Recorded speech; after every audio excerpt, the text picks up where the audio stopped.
Good evening, Dr. Jayaraman. Good evening, Paula Madam.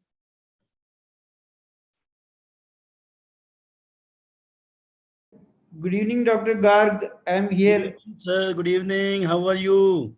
Fine, fine. Okay.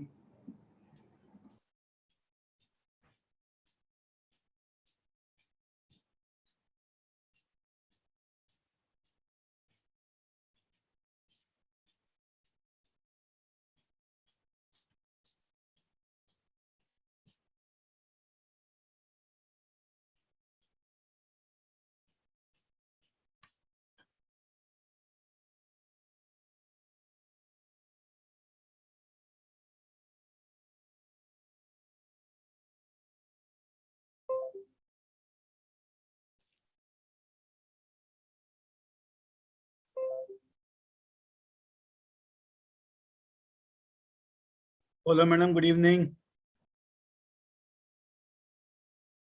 Madam, unmute करिएगा. You are muted. Please unmute yourself.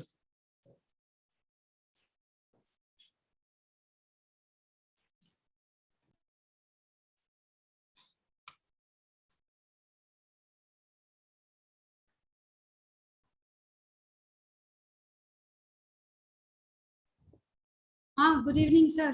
कैसे हैं Very आप? good evening. Very good evening. Namaste. Seeing after a very long time. After a long time, सच्ची में. और कैसा चल रहा है मुंबई का पानी? बंद है? COVID is still there. Oh yes. And Luckily we are free of it now. Yeah, and our center is one of the vaccination centers. No, तो बहुत हाँ. भीड़ भी बहुत होते हैं. Luckily Gwalior and Madhya Pradesh and Delhi are almost free from COVID. And there is some viral infection also because a lot of people. Viral infection is too much. So many people are falling. Getting lots of cases are viral. That becomes a problem. अभी schools भी चालू होने वाले हैं. Yes, there was news in the newspaper today only that 9, 10th, 11th they are starting from 1st September. 1st September is next week only. Yeah, just coming week.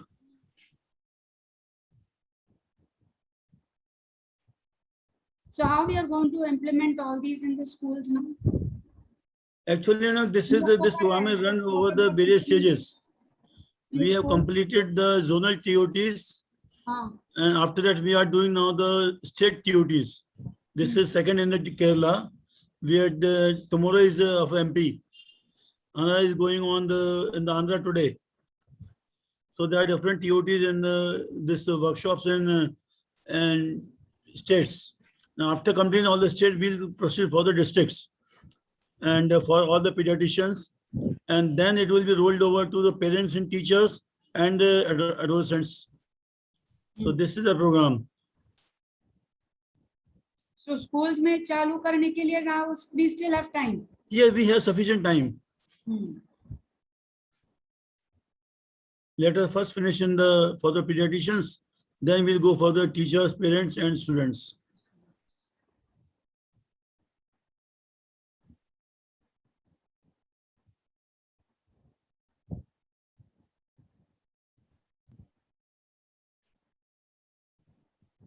This year's Adolescon is going to be online only. Yeah, it is on the online 12, 13, and 14 November at Lucknow.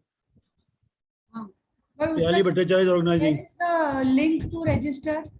Site पे है? Yes, it is given on the groups. Otherwise, I asked Dr. Utkarsh Bansal to send you. Because Utkarsh Bansal is the organizing chairperson, organizing secretary, and Pyali Bhattacharya is the chairperson. Let's write to Pyali. I'll ask her on that. Registration का क्या करना?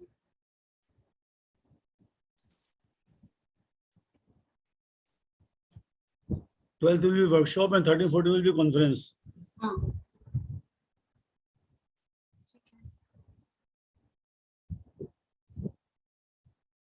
And the oration award goes to Dr. Piyush Gupta.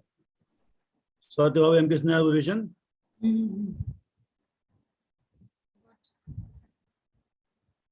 COVID के advantages भी हुए बहुत सारे. We got into academics with full force. Sorry? I said COVID के advantages भी हुए getting into academic. Yes, it has taken many things from us. It has given many things to us. Yeah. काफी सारे online programs और activities हो गए, बहुत सारी Yes, चीजें बहुत हो गए, बहुत programs हो गए. Even last year conference was also online at Nagpur. Hmm.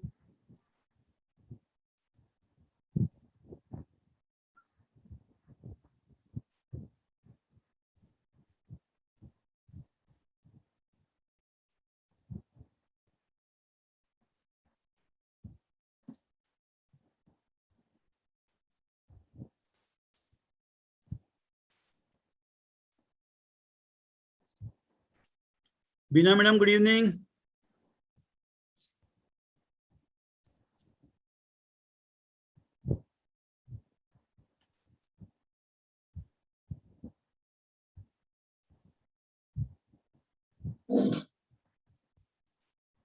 Good evening, sir. Good evening, Beena ji. Okay. Hello sir, Dr. Jayaraman. क्या चीज? उस कमरे में है ना? अच्छा.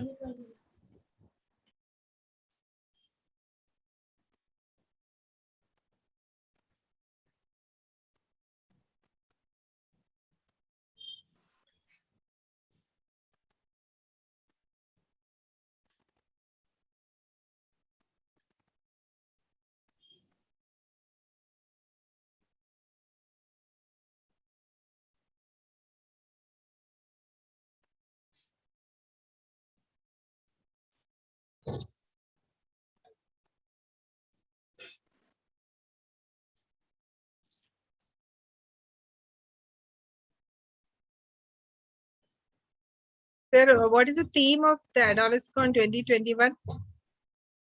Team of the AdolesCon 2021.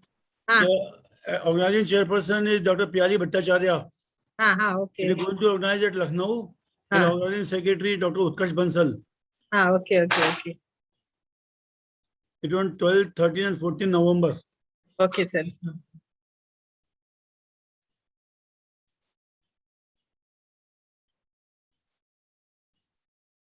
The registration online and the registration is free to all.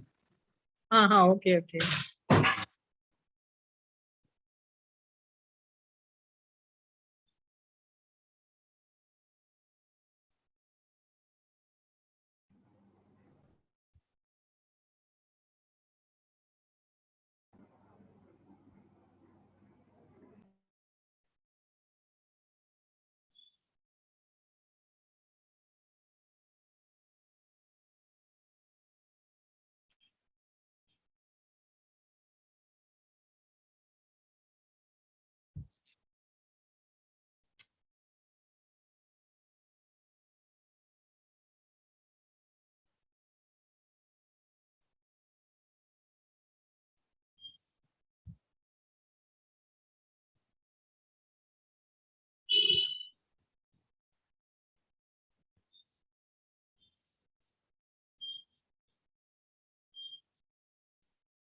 Sir ji, namaste. Today, sir, namaste. Good evening.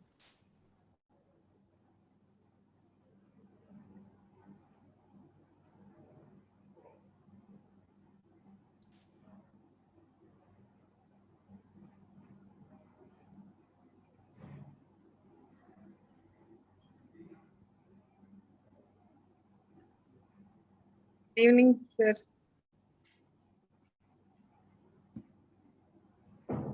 Good evening, Biju Uday sir, sir. good evening. Good evening. Prema madam, good evening.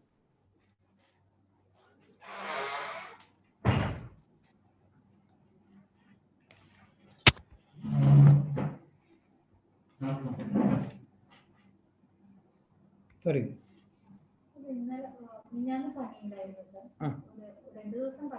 Good evening, sir. Tuteja sir. ഇന്ന് പനിയില്ല. നിങ്ങൾക്ക് വീട്ടിൽ വേറെ ആർക്കെങ്കിലും പനി ഉണ്ടായിരുന്നോ? Shirt ആക്കി. Good evening, sir. Dr. Garg. Good evening, Prema madam. Namaste, sir. Namaste. Good evening, Paula. Good evening, Prema. Good to see you. Yeah, here too. I'm in Vadodara. You are in Vadodara Yes. on tour for some examinations. No, sir. I'm with this workshop on this child sexual abuse. Oh, It is there today and tomorrow. So just now, I think the day's work is over and the inauguration has started there. So I could come and attend this meeting. yes. Wish you all the best for the workshop. Thank you, sir. Banga sir, good evening. Yes, sir. Good evening, sir.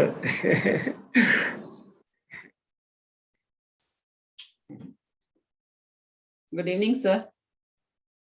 Good evening. Namaste. Namaste. Today, sir, namaste, sir. नमस्ते जी, हमको कुछ नहीं समझते। Namaste, sir. Tuteja, sir. Namaste, sir. नमस्ते, Devi हमको नहीं sir. समझते। आप Devi बोलो sir. ना। Okay, namaste, sir. नमस्ते जी। नहीं सर, ऐसा कि आप सब समझते हैं सर, आप सब समझते हैं। आप ही तो समझाते हैं। आप ही का जलवायु सर ये पूरा। You will be all be happy to know that this is the 20th session since we started. वाह, Okay. वाह sir. This is the 20th session. Still, we will have 2 more in this month. Okay. अच्छा, Tomorrow and on 30th. Tomorrow is MP. Tomorrow MP and 30th is Tamil Nadu. Yes, and today concurrent it is going at Andhra We Pradesh have also. just finished in Telangana. Just finished. अच्छा. It So was 2 from to 5. Hyderabad, I have reached to Kerala, हाँ, but virtually. Sir, how is the program being scheduled, sir? Each talk का कुछ timings है, sir? yes, 25 minutes to each. Okay. 15 minutes for inaugural function, 25 minutes for each speaker. Okay. Just And 2 then minutes interact. introduction for the speaker, and subsequently later on, questions will be in between on the chat Okay. box, and ultimately, if some question remains, it will be answered afterwards. Okay. Sir, if some before asking someone if I answer the question, can you add that time to my time? Assuming that, so that there is no need to ask questions afterwards. आप जैसा चाहे होगा जी। Advance deposit. मजबूरी होगी तो। हाँ।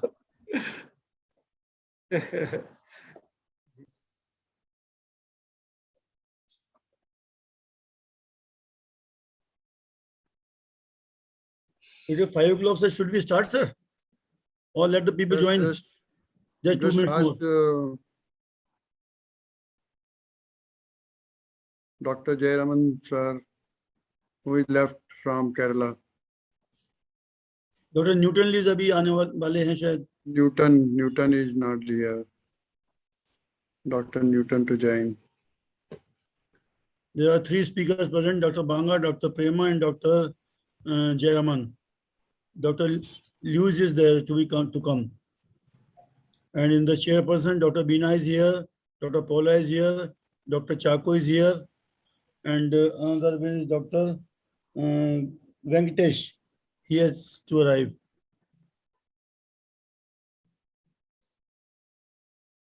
Just wait for Yes, few wait minutes. for a few minutes. Must be there, maybe some issue. Yes.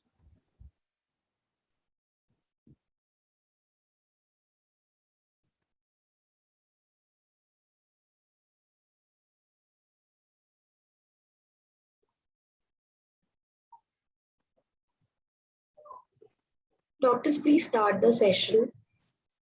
Okay, we are starting. Okay. Sir, you can start. Good evening to all, especially Dr. Tuteja, who is the national coordinator for this mission school program, Uday, School Uday program.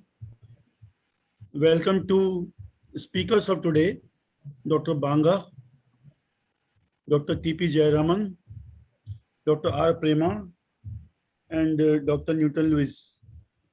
I also welcome today's chairpersons, Dr. Beena Johnson, Dr. B.G. Chako, Dr. Paula Saurabh Goel, and Dr. A.K. Venkatesan. As informed by Dr. Tuteja, that this is the 20th program we are running today. We already run 19 program, and this is the second program in Kerala. This program is specially designed for adolescents by India Academy of Pediatrics under the Presidential Action Plan 2021-2022 with the blessings of our President, Dr. Piyush Gupta sir, Dr. Ramesh Kumar sir, the incoming President, Dr. Basavaraj, the Secretary General, Honorary Secretary General, and the mastermind behind this is the Dr. C.P. Bansal, the Golden Jubilee President, and Dr. J.S. Tuteja sir, the mentor of this program. I welcome this evening to all. Seek your blessings to get the success of all this program. First of all, I request Dr. Tuteja sir to say a few words for blessings at this occasion, sir. Very happy to see all the faculties, renowned faculties of AHA. Very happy to see the old friends, at least virtually, Dr. Jayaraman, Dr. Beena, after long time. I remember the conference she conducted, she and Dr. Shaji in Kerala in 2010 or 11. And it was really fruitful conference. And being a postgraduate in adolescent medicine from Kerala, definitely my interest with Kerala is known to everybody, even to MKC and all my friends in Kerala. How I can forget that the adolescent medicine birthplace is Kerala, and we are conducting the session in Kerala. It is a really proud moment that so many adolescent physicians now are available.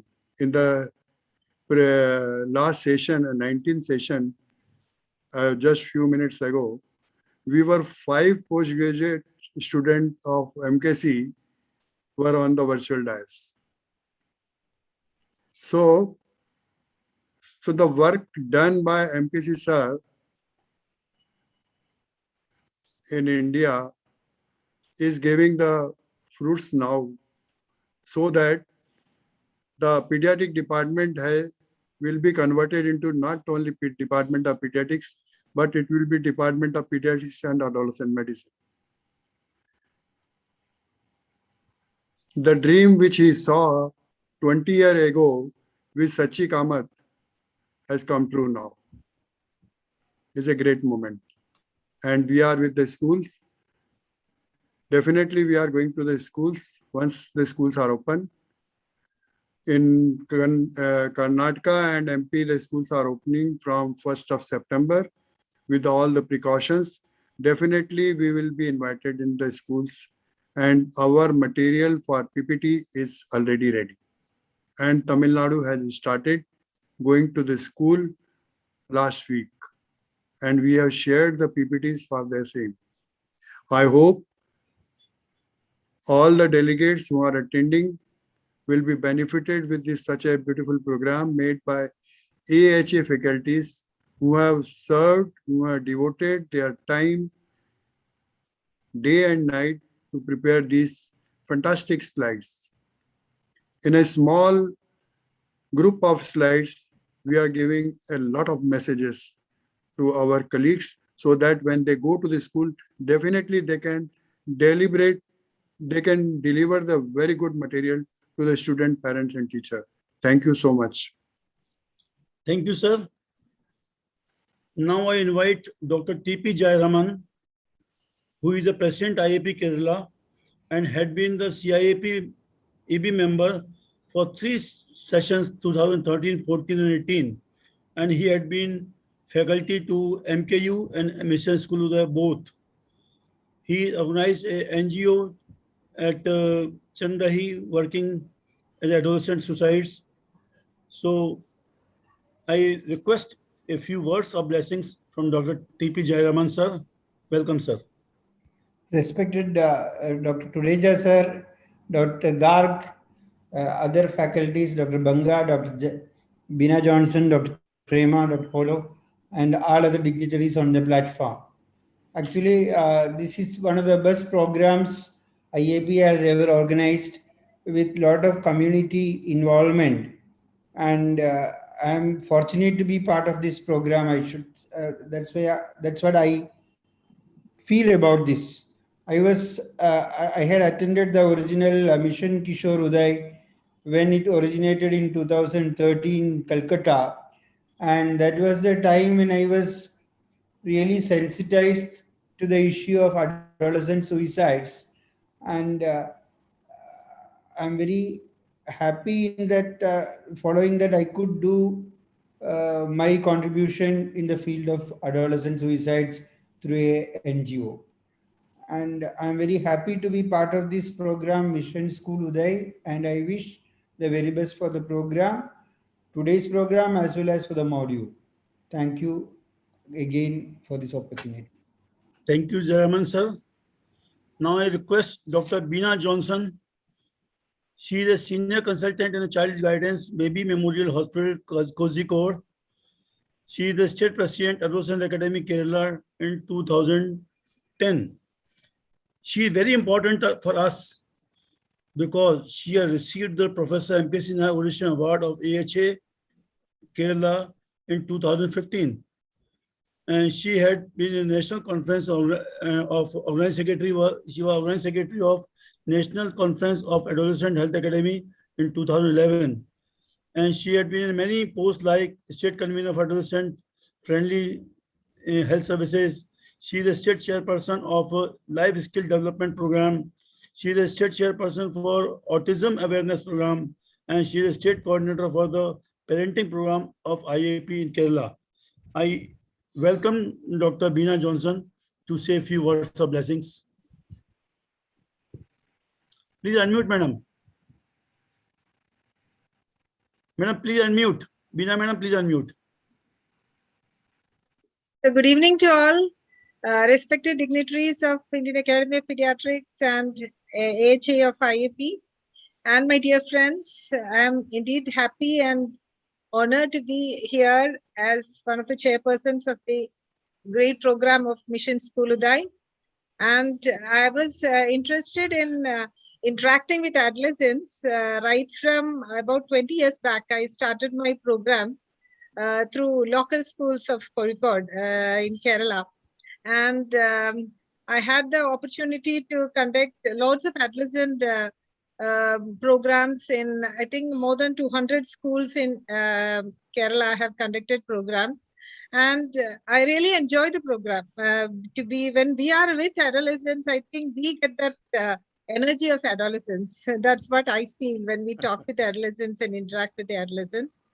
And I think we all together can give lots of scientific awareness to adolescents regarding how to become successful in life, how to become successful in their academics, how to become the best personality, how to acquire the life skills, and how to have a very healthy diet, everything, all which the adolescents need. And I think we all together can lead our adolescents towards a very bright future life.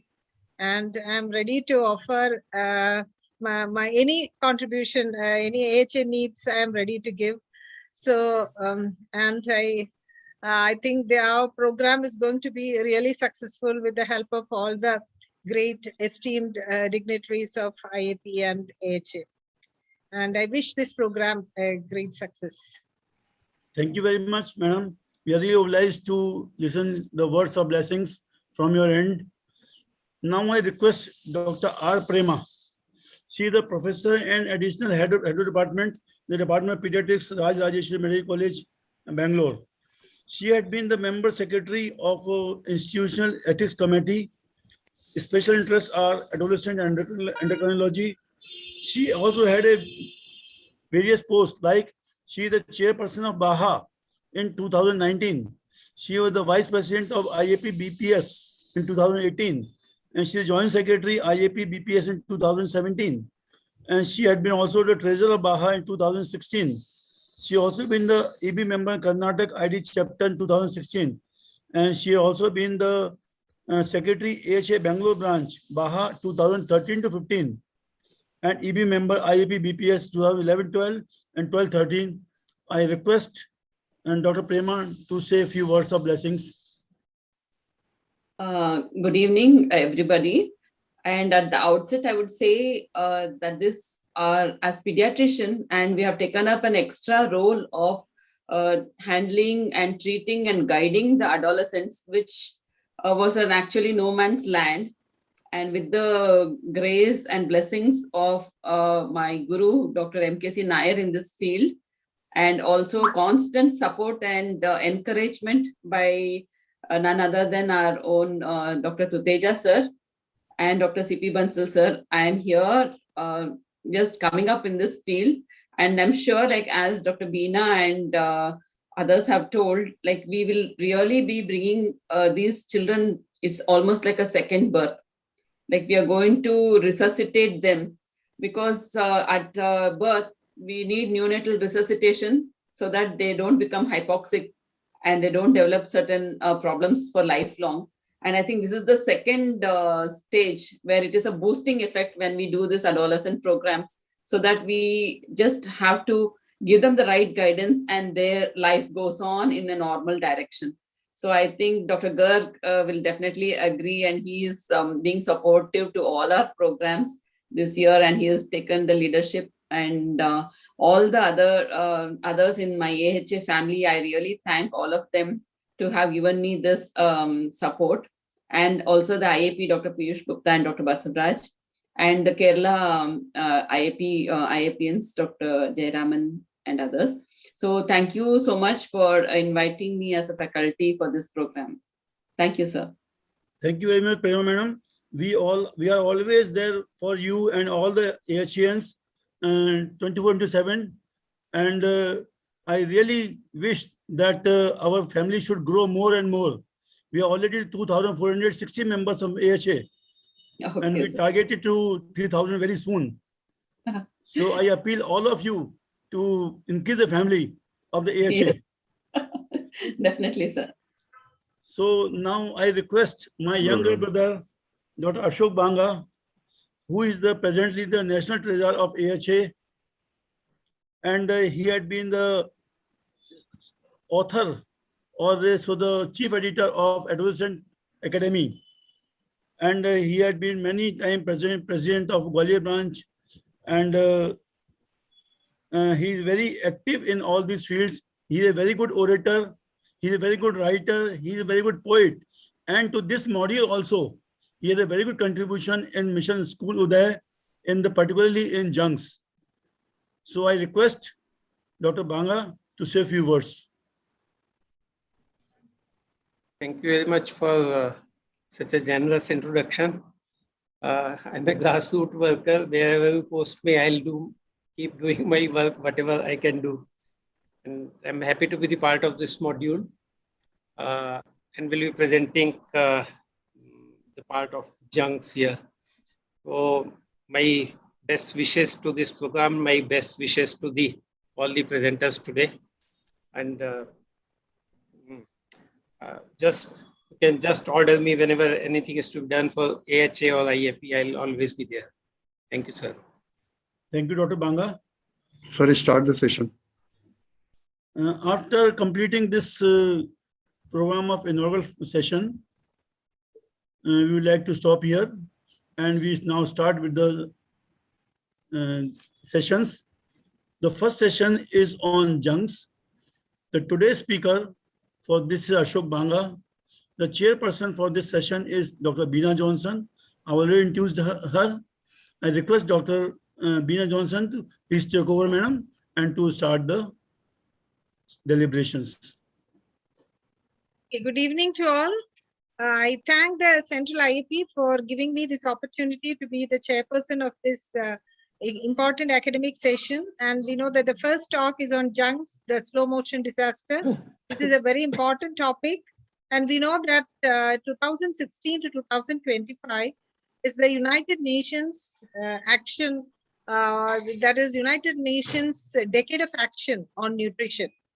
This decade is very important for all the pediatricians, and we should give awareness to all the adolescents of our country and also their parents regarding the health hazards of junk foods.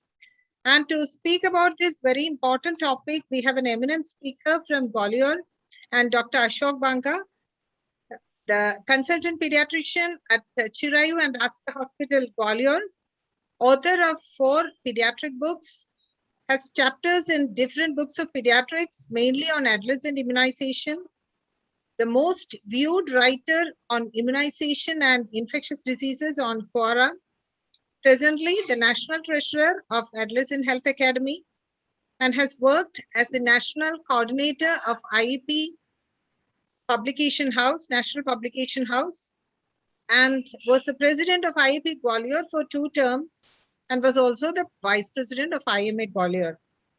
So welcome you, sir, and over to you, sir. Thank you, ma'am.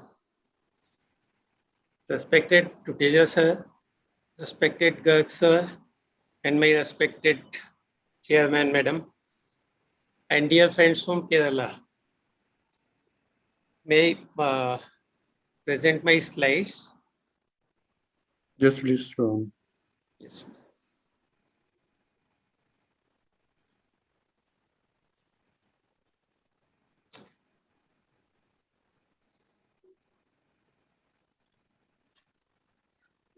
Do you see these smiling children? Do you know the future of any of these children? How will their health remain throughout their life? We may not think in this way, but Indian Academy of Pediatrics has begun thinking for their future. We'll see why we call junks a slow motion disaster. In the global burden of diseases, we find that non-communicable diseases constitute 61% of the total, while most of the times we are dealing with communicable diseases and do not devote much time to this category. But this is very important because this is the biggest chunk. 41 million deaths occur each year due to non-communicable diseases. These are 71% of the total deaths. It kills 2 out of every 3 people in the planet. And therefore, we say that non-communicable diseases are a disaster. When we see top 10 conditions that cause deaths. 6 slots are, and the top 2 slots are occupied by the NCDs only. Major killers these days are heart diseases, cancer, diabetes, and chronic respiratory diseases. And common risk factors here are tobacco, alcohol, unhealthy diet, and physical inactivity. We know that 77% of all NCD deaths are in low and middle income countries. This is important to emphasize. Otherwise, people think that this is something that happens to the affluent class and we are not concerned with this thing. And this is not just an Indian phenomena, it's a global phenomena. So it happens in every class, in poor class also. When we see all the deaths because of NCDs, the biggest reason is cardiovascular disease that accounts for 44% of these diseases. What are the root causes? The 4 main root causes are physical inactivity, alcohol abuse, tobacco, and unhealthy diet. What we can do here is, most important thing is prevention. Why we are not able to prevent? There are 2 major factors. That we are trained during our medical education to diagnose, treat, and cure communicable diseases as well as non-communicable diseases. We are not taught much about their prevention. Second very important reason is that these 4 underlying root factors are all governed by the powerful economic operators of the world, the business mafia, we can say, because they earn billions out of it. We know that unhealthy diet is the main risk factor, and because of this, millions of adults, millions of children, when they grow into adults, will die. And that is why we say that this is a slow motion disaster. It does not show its effect in a day. It takes years to bring the catastrophe. These are the heads under which we'll be studying this topic. We know that there is triple burden of malnutrition. On one end, there is wasting, stunting, and underweight. And the other end of the spectrum is obesity and overweight. And there is one thing that is present throughout this spectrum, that is hidden hunger or micronutrient deficiency. Global epidemic of child and adolescent obesity is there. And India is on 3rd highest rank in this epidemic. Data shows that there is 10-fold increase in the childhood and adolescent obesity in last 4 decades, 10-fold. And 50% of this increase has happened in just last 5 years. And this is the United Nations Decade of Action on Nutrition. And in this decade, we find so much of undernutrition of this type.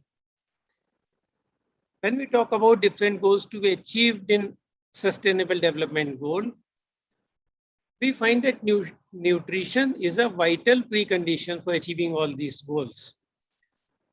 Nutrition is at the heart of the SDGs. And we know by the statistics that every dollar or every rupee invested in nutrition gives rupees 16 as return. So why the things gone wrong with the nutrition? Do you remember when we were very young, there was acute scarcity of food in our country, and our Prime Minister used to tour throughout the world with a bagging bowl for the cereals, for the grains. And then our country did so much efforts to increase the food production. That time our priority was to have something to eat. So the food production became industrialized. So all the focus on this. Only aim was to increase the production. When production increased to some extent, we switched over to increasing the convenience in cooking. And then came the era when we are in the process of producing hyper tasty foods. Thus, in this process of food production, now we got diverse from its primary purpose. And what was the primary purpose of nutrition? That is to make healthy human life. Primary aim was not the convenience of making food or not the convenience of making hyper tasty food. It was the need of food for healthy human life. Why unhealthy diet is increasing? Over the last 2 decades, there has been an increasing trend of consumption of fast foods and sweetened sugar beverages, carbonated caffeinated drinks, energy drinks, and all these things in Indian children. Center for Science and Environment has studied over 13,000 children between 9 to 14 years and found that 93% of Indian children eat packaged food at least once in a week, and 68% consume sugar sweetened beverages at least once in a week. 93% is a very high figure. You're just leaving 3%. And fast food industry and beverage industry is expanding at a rate of 40% every year. No business is expanding at such a phenomenal rate. There are many factors for this. Easy availability of food, the convenience of getting it, the palatability, the working parents, the attractive presentation, catchy advertisement, vigorous marketing strategies. There are all the factors that lead to high consumption of these foods, which we do not consider as good. So definitely there is a felt need to develop guidelines related to consumption of foods and drinks for children, because this is a slow motion disaster. If we do not think of it today, we'll keep repenting in next generations. So IAP began working on this big group of IAPians, Pediatric and Adult Nutrition Society, that was otherwise called Nutrition Chapter of Indian Academy of Pediatrics, formulated recommendations on consumption of fast food, fruit juices, and energy drinks in August 2019. And that is the basis of today's presentation. Objectives were primarily for the prevention of chronic NCDs and prevention of obesity. These guidelines are for children and adolescents from 6 months to 18 years of age, and for the normal growing children. It's not for the chronic malnourished children, or the children with chronic systemic illnesses. And when we are talking about the food, junk food or good food or any food, and its relation to health, we must not forget that regular physical activity is equally important along with healthy diet. The process of development of these guidelines, a national consultative group was constituted, including IAP, WHO, UNICEF, Ministry of Health and Family Welfare, ICMR, National Institute of Nutrition, and various experts from medical colleges. 4 subcommittees were constituted. Literature review was done extensively. More than 2,600 documents were studied. Then National Consultative Group made some of the recommendations, and it was thoroughly discussed. And final draft was approved by all the participants. That was published on 10th of August 2019. There was a lot of confusion with the nomenclature of these unhealthy foods. There was no name that could explain everything in this class. So first thing was to have an acceptable name that covers all these unhealthy foods. We can define undesirable foods in different categories. The undesirable in nutritional content, the food that is undesirable in quality, the food that has potential to be consumed in larger quantities because it is hyperpalatable, all the food that contains toxic substances, all these are undesirable foods. There were different nomenclatures like fast food, junk food, fruit juice, fruit drink, nectar, energy drinks, ultra processed food, EDLN, EDNPFC, FMNB, and few more. So it was confusing. It was decided to have one term that covers all the foods, and the term coined by IAP was JUNCS, JUNCS. This is the invention of Indian Academy of Pediatrics. So this is simple to understand, acceptable to lay public and to pediatrician, and sketchy to remember. Here junk, J stands for the food that is high in fat, salt, and sugar, that we otherwise called HFSS. U stands for ultra processed food. N stands for nutritionally inappropriate food, C for caffeinated, carbonated, and colored foods, and S stands for sugar sweetened beverages. This new acronym by IIP is now accepted as perfect the world over. All the association and academies of the world related to nutrition happily accepted this term because they never had a perfect term better than this. So it was published all over in different journals of IIP and abroad, and different media took it up. So we coming to the problem and to the recommendation. The factors that lead to increasing consumption of junks, we have discussed earlier also, but then as per FICCI report of 2018, major reasons for favorable demographics, increasing urbanization, people are migrating from villages towards the bigger cities in search of job or for studies. Women workforce is increasing in number, so they have lesser time for homework. This growing middle class, the income is increasing, disposable income. The nuclear family is only mother has to do a lot of work, so she finds convenient to get the cooked food. Online delivery has become very easy. The services are digitalized, so it's become further easier. And then because people have money, they are doing more experimentation with the different dietary practices, and the consumer preferences are also changing. And why adolescents go for unhealthy diet? Because it's tasty, it's convenient, it saves time. It's taken in interesting ambience with better company, that is their peers. This is much pre or post-operative work. No time in cooking, no preparation, nothing to be done afterwards, no cleaning of utensil or anything, just throw that box in the dustbin and that's all. Try out anything new. There's wide variety available in the market. Taking junk food has become a status symbol and a cause of pride and for showing off in their parties. And there's media influence and peer influence of taking drink and taking diet out of their home. This IIP committee studies various studies of the world, and on this basis accumulated all the evidence in favor and against. When we see the adverse effects of the junk food in Western diet, there is high level of LDL, adiponectin, triglyceride, and fasting glucose. When junk food is taken in higher quantity or more frequently, it's more than twice a week, this higher BMI in children, there is overweight, there is obesity. There is more incidence of insulin resistance. There is more incidence of childhood hypertension. They are more prone to adverse psychological behavior. These are all the things having evidence for this.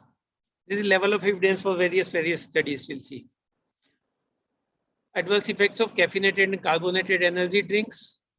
If it is consumed in higher quantity or regularly more than 4 times a week. Other than weight gain, it may cause cardiovascular toxicity, even cardiac arrhythmias. The sleep disturbances, psychiatric disturbances, and screen time has increased because you do not have to do anything, just in front of a screen and take these things. The adverse effect of sugar sweetened beverages. Again, when it is taken in higher quantity or if it is taken regularly more than 4 to 6 times a week. Overweight, obesity, higher consumption of free sugar. And if you just calculate, if you take a bottle of Coke or any energy drink or cold drink and just see how much sugar it contains, even the fruit juice that you buy from the market, daily recommended intake is just 5% of the total caloric intake. And when you take these things, become too much beyond that. And in such, the children that are using, they have dental caries more. Other than these hazards, the medical points, there is lack of love and personal touch in this ready-made. This junk may be unclean. You never know. They give you it in a box and you do not know how was it prepared. It's almost always deep fried. Hygiene, you never know. Do you think the box in which they bring you pizza or burger that is sterilized? No, these boxes are kept in their shop. They just open it, keep your thing and send you. This not sterilized, not at the time of making, not at the time of delivery.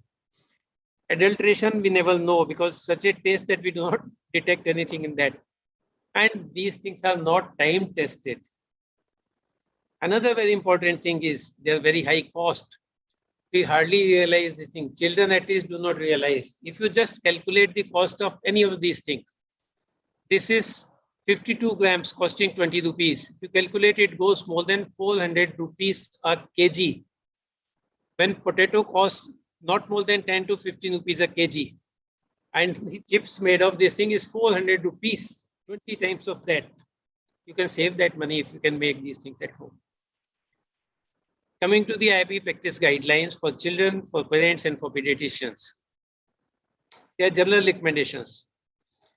First and foremost, avoid junks for all the children and for the adolescents, and I'll say that for adults also. If you cannot, if you have temptation of eating it, limit the consumption to 1 serving a week maximum. Third, do not mix meals and TV viewing, because when you are viewing something and testing on TV, you just do not see how much quantity you have consumed. And that is why we see that when TV is associated with munching, this increased incidence of obesity. One more very simple and very easy thing to observe and to follow is the key to eating healthy is avoid any food that is advertised on TV. What is advertised on TV is not healthy food. You just count whatever you see on the TV, you'll find none of that is out of this category. All is junk. They do not advertise healthy food. So the simple lesson for children is what you see on TV is just for viewing. It's not for buying and not for eating. 4, eliminate trans fat and limit the free sugar to less than 5% total energy intake. Always prefer homemade food over outside food. Offer traditional homemade snacks with long shelf life.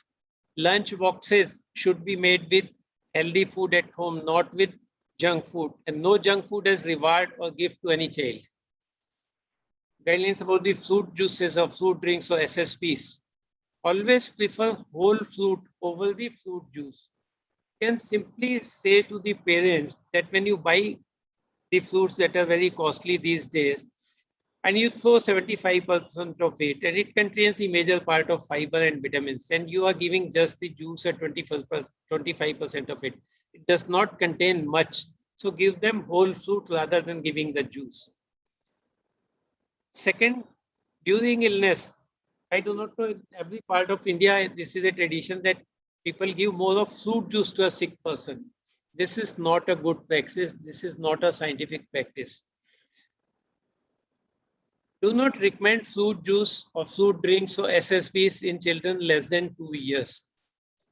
If they're too much of insistence, you may just permit them 125 ml per day for 2 to 5 years and 250 ml for more than 5 years, and that too homemade and without adding any sugar. Always encourage plain water as the best drink at home as well as in school. IIP recommendation about caffeinated and carbonated drinks? No. First recommendation is no to all these things.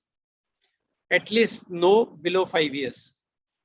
Above 5, if at all you are permitting giving tea or coffee, half a cup, 5 to 9 years, 1 cup, 10 years or beyond, but once in a day only, no other caffeinated or carbonated or this thing or cola or chocolate. There are recommendations for schools.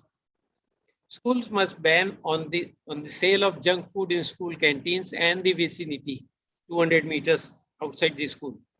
Ensure the availability and affordability of healthy snacks and food so that children are not tempted to bring junk food from outside. They buy from canteen and take it there whenever they are hungry. And ensure the availability of safe and potable drinking water in school, every school. it reduces the consumption of beverages, sugar and sweetened beverages.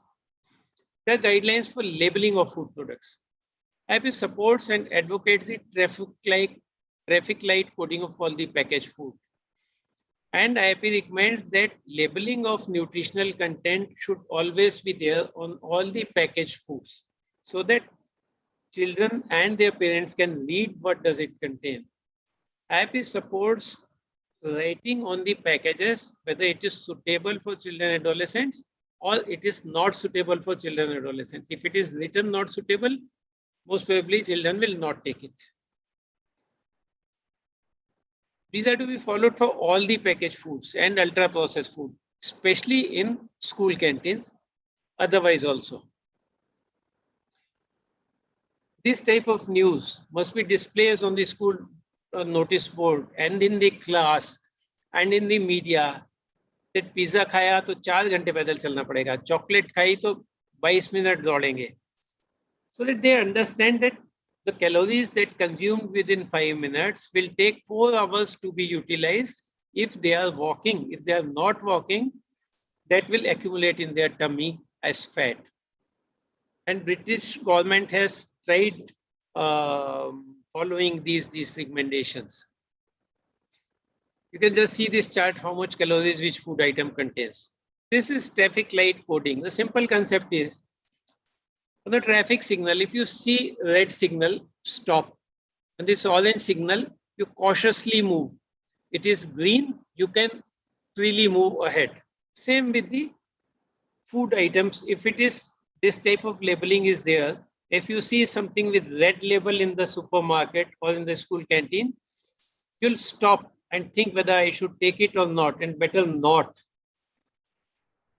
Things that should be banned this way are high in fat, salt and sugar, in caffeine, and they are carbonated.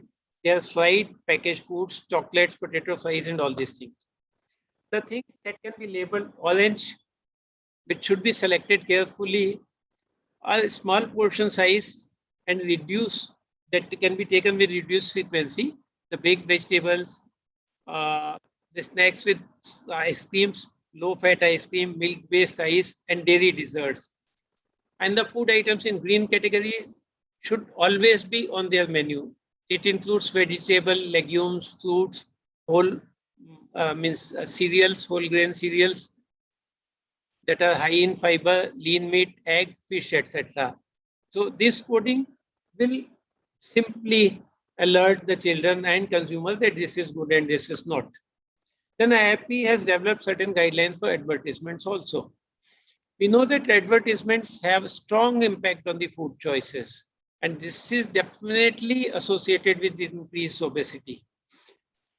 Government must ban advertisement of junks on screen as well as in print media.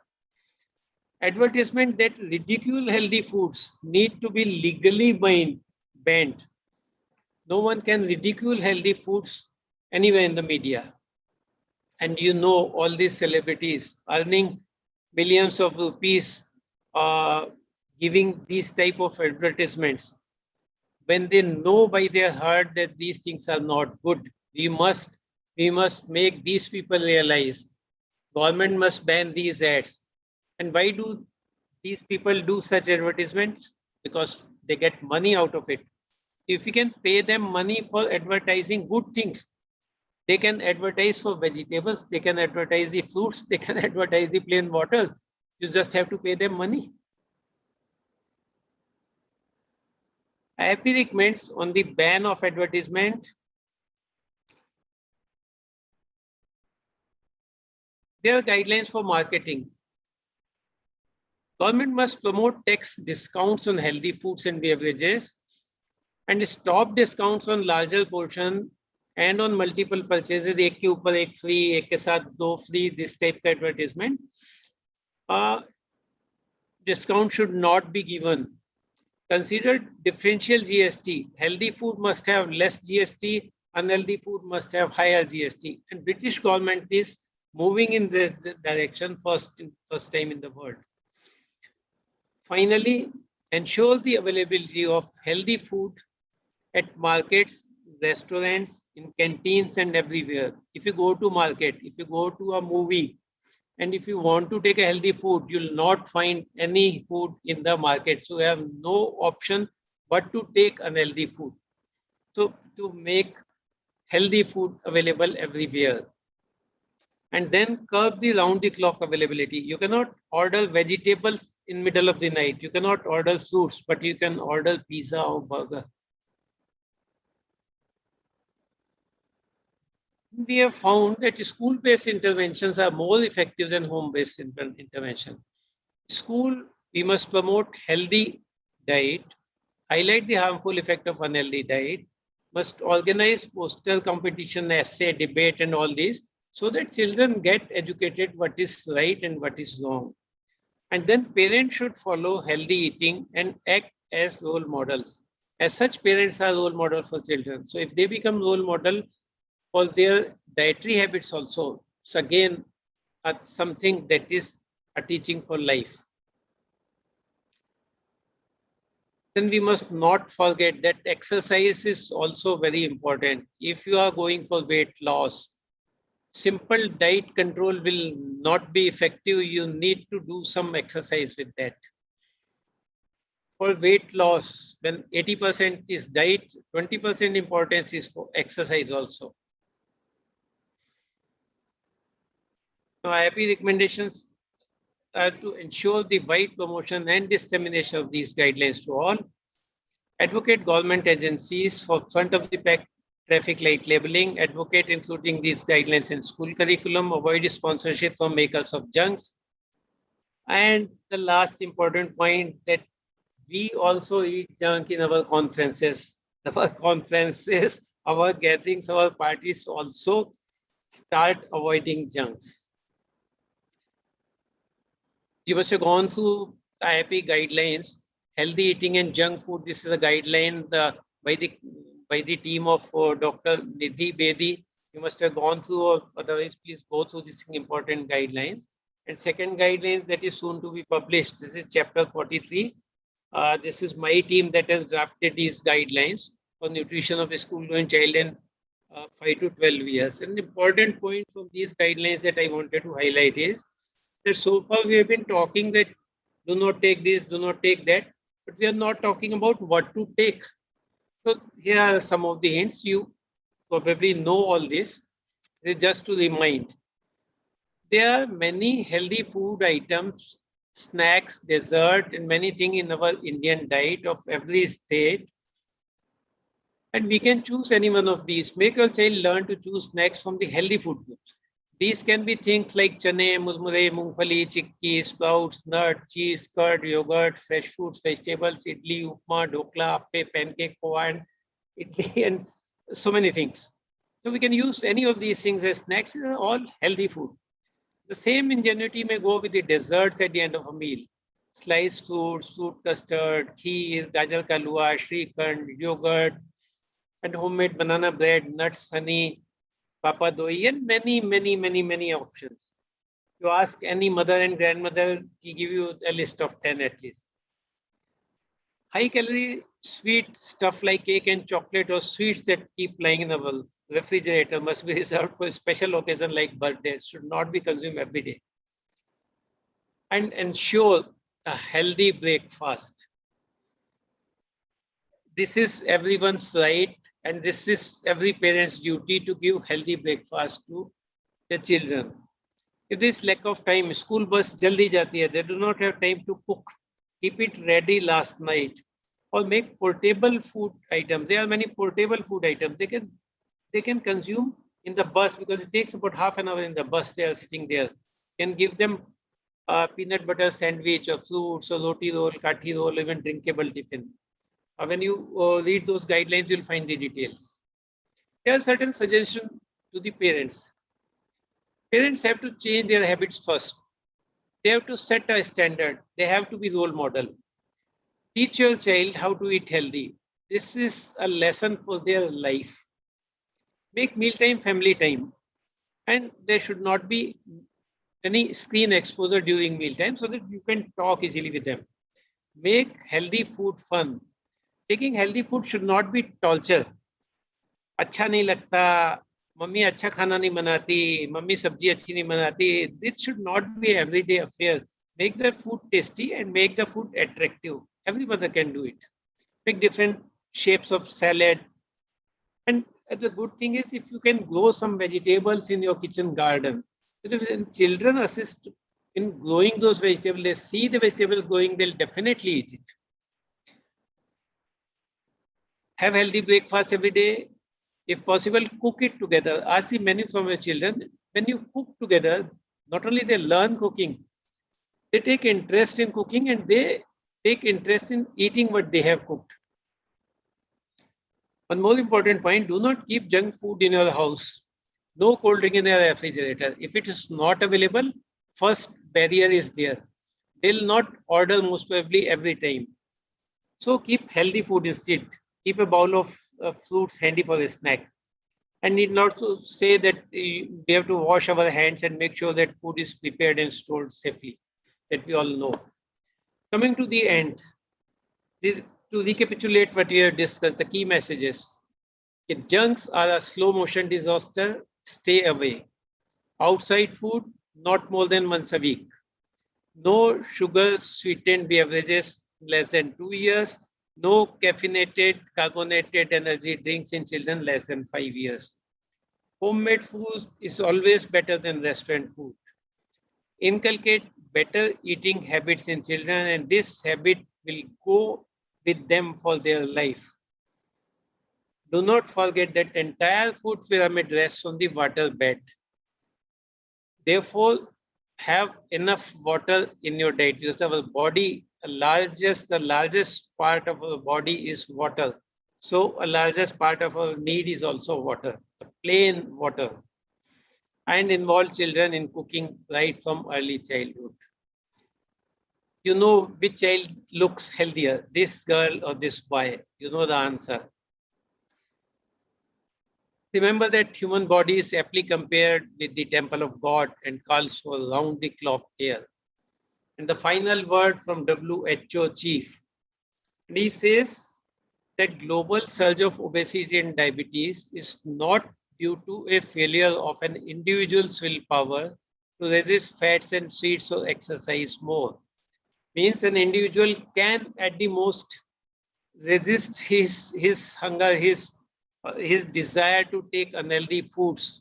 He can have the willpower to this, but this single person's efforts will fail because there is a failure to make bold political choices which may take on powerful culprits like the food and soda industries. If government understands this and realizes its duty, the fight against obesity and diabetes can be won. It's not the individual who can win, it's the government's desire to compel the corporates to curb their activities that will be able to control this. Every government must prioritize the interest of the public over that of the corporation. Thank you very much for patient listening. The main author of this talk was Dr. C.P. Bansal, and he included a team of Dr. Piyush Gupta, Dr. Dheeraj Shah, Professor A.G. Shingvekar, Dr. Ashok Banga, Dr. Rashmi Gupta, and Dr. Ravi Ambe in making this title. And I bow before all these people of IAP who have given their several days and nights for making the junk guidelines and for making all the presentations before you. Thank you. Thank you very much. So thank you, sir, for that excellent talk on junks, the slow motion disaster. It was really informative. And sir, I think we should give life skills training to the adolescents, focusing on decision-making skill, critical thinking skill, and especially assertiveness skills training, how to say no, and how to resist the peer group pressure. So I think all these will help the adolescents to avoid the junk foods and eat a healthy diet. Any questions? Any questions? No, madam. I think there are no questions. Okay, okay, sir. So once again, thank you, sir, for that excellent presentation. And We will wind up this session and thank you all. We'll move on to the next session. Thank you, Chairperson, Thank you. Madam Beena Johnson, and Speaker Dr. Ashok Kumar Banga. Really, we all are enlightened to see that junk foods are really disastrous, and 70% of the mortality and morbidity are because of non-communicable diseases. We definitely try to emphasize the government to ban all these advertisements for junk foods, drinks, and all these packaged foods. At the same time, we should appreciate some of the celebrities like Akshay Kumar, who really promotes the exercise as well as the diet. His recent statement was there. Today only I saw the video that whenever he goes for a work, shooting or so, he always carry the homemade food, the dal, chawal, sabji and roti with him. And he always used to consume that only. And he randomly very used to use the junk foods also or outside food. Even he told whenever he doesn't get any food or he's not able to take the cooked food from home, he just buys 6 bananas and eats them. That is sufficient for the day. I think this is a very good message from him. We should at least appreciate the such celebrities which really promote for the healthy life, healthy food, and avoid the junk foods. So really thankful to you both the speakers and chairperson. The next topic is monstrous killer. The suicide is very common and very prevalent. So most common cause of death in young adults and adolescents, which is a great problem. A great number of suicides occur in our country as well as globe. For this talk, I invite Dr. T.P. Jayaraman, IAP President Kerala.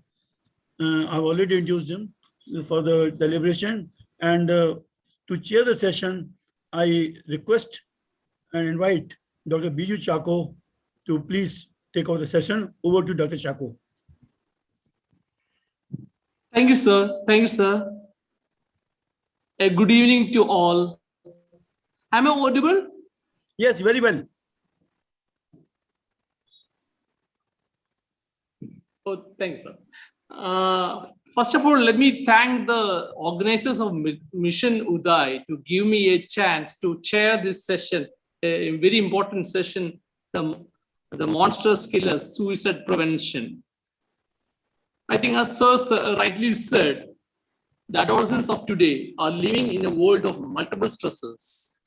Stresses from the society, stresses from the social media, from the peer group, from the family expectations, which is on the rise. I think today, COVID-related issues and whole lot. So they're under stress.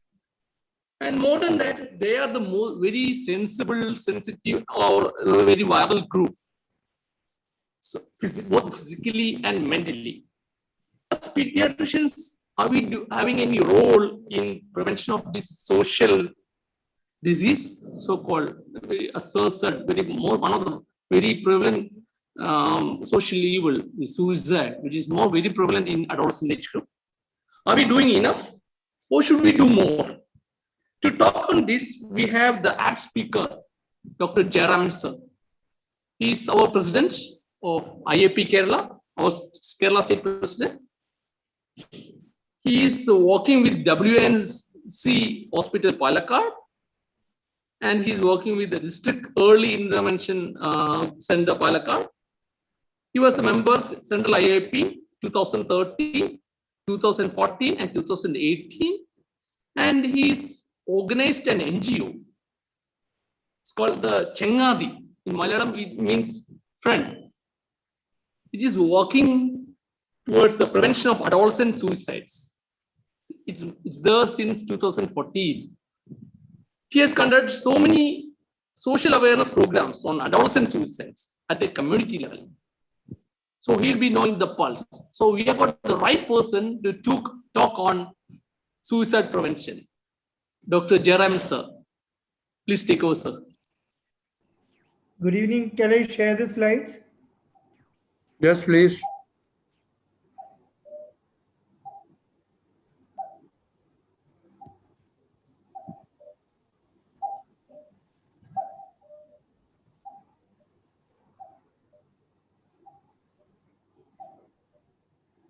Yes, at the outset, I thank Dr. Tudeja ji and Dr. Bansal sir and IAP office bearers for giving me this opportunity to present a very important topic as part of this TOT on Mission School Uday. As Dr. Biju told, suicides in adolescents is a very major public health problem in India, and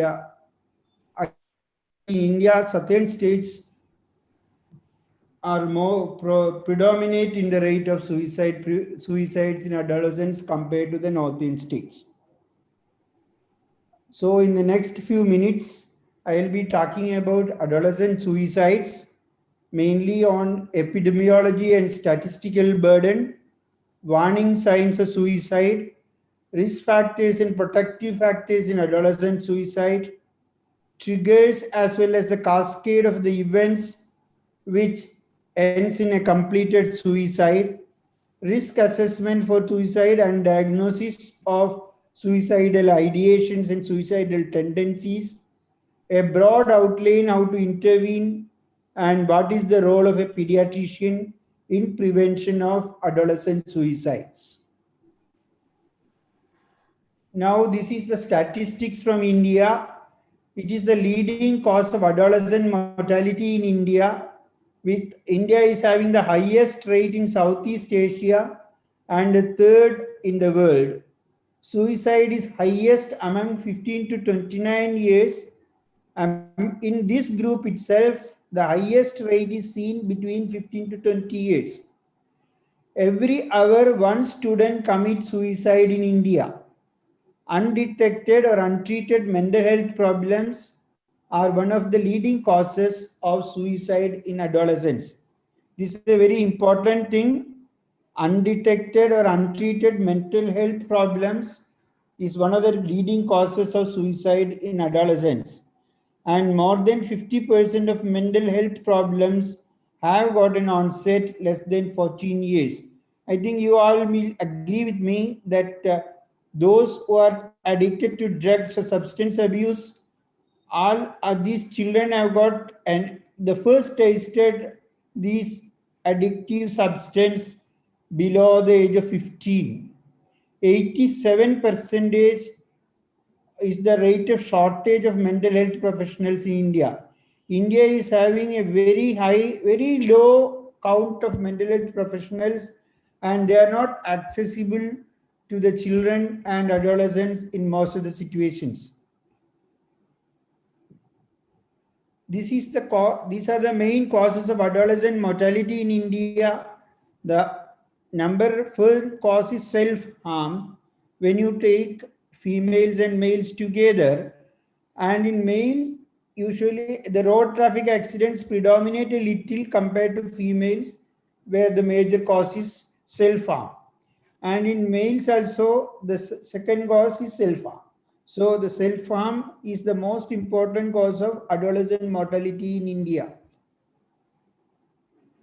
This is, I'm stressing because this gives you an impression that prevention of adolescent suicides is an important area of concern, as well as we pediatricians being the first contact for most of the families, we have an important role in identifying and giving advice in case of suicidal ideations.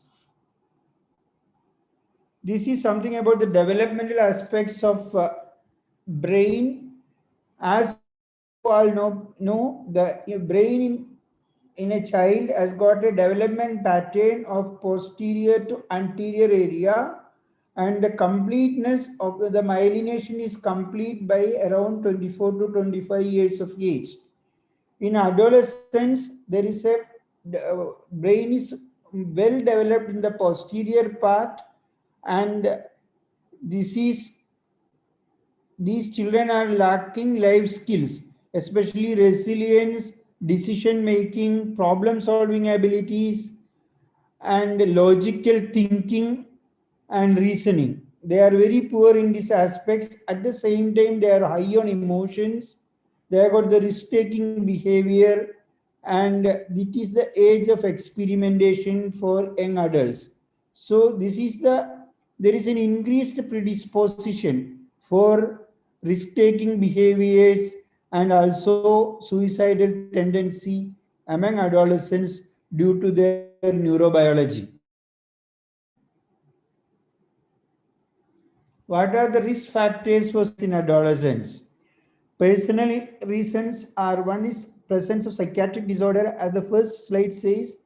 Undetected and detected mental health problems are the most important cause of suicide in adolescents, and inadequate treatment. Another important cause is a risk factor is a prior suicide attempt. This is a very important myth, that somebody who attempts suicide once will not attempt it again. That is absolutely wrong. And for every completed suicide, there are at least 2 or 3 incompleted events preceding. So a history of a prior suicide attempt is always a risk factor when you assess a child with suicidal ideations. Physical, sexual, and drug abuse is another important risk factor. Sexuality issues, and again presence of stresses, as Dr. Bichu told, and lack of coping skills or resilience is an important reason for risk factor for suicide.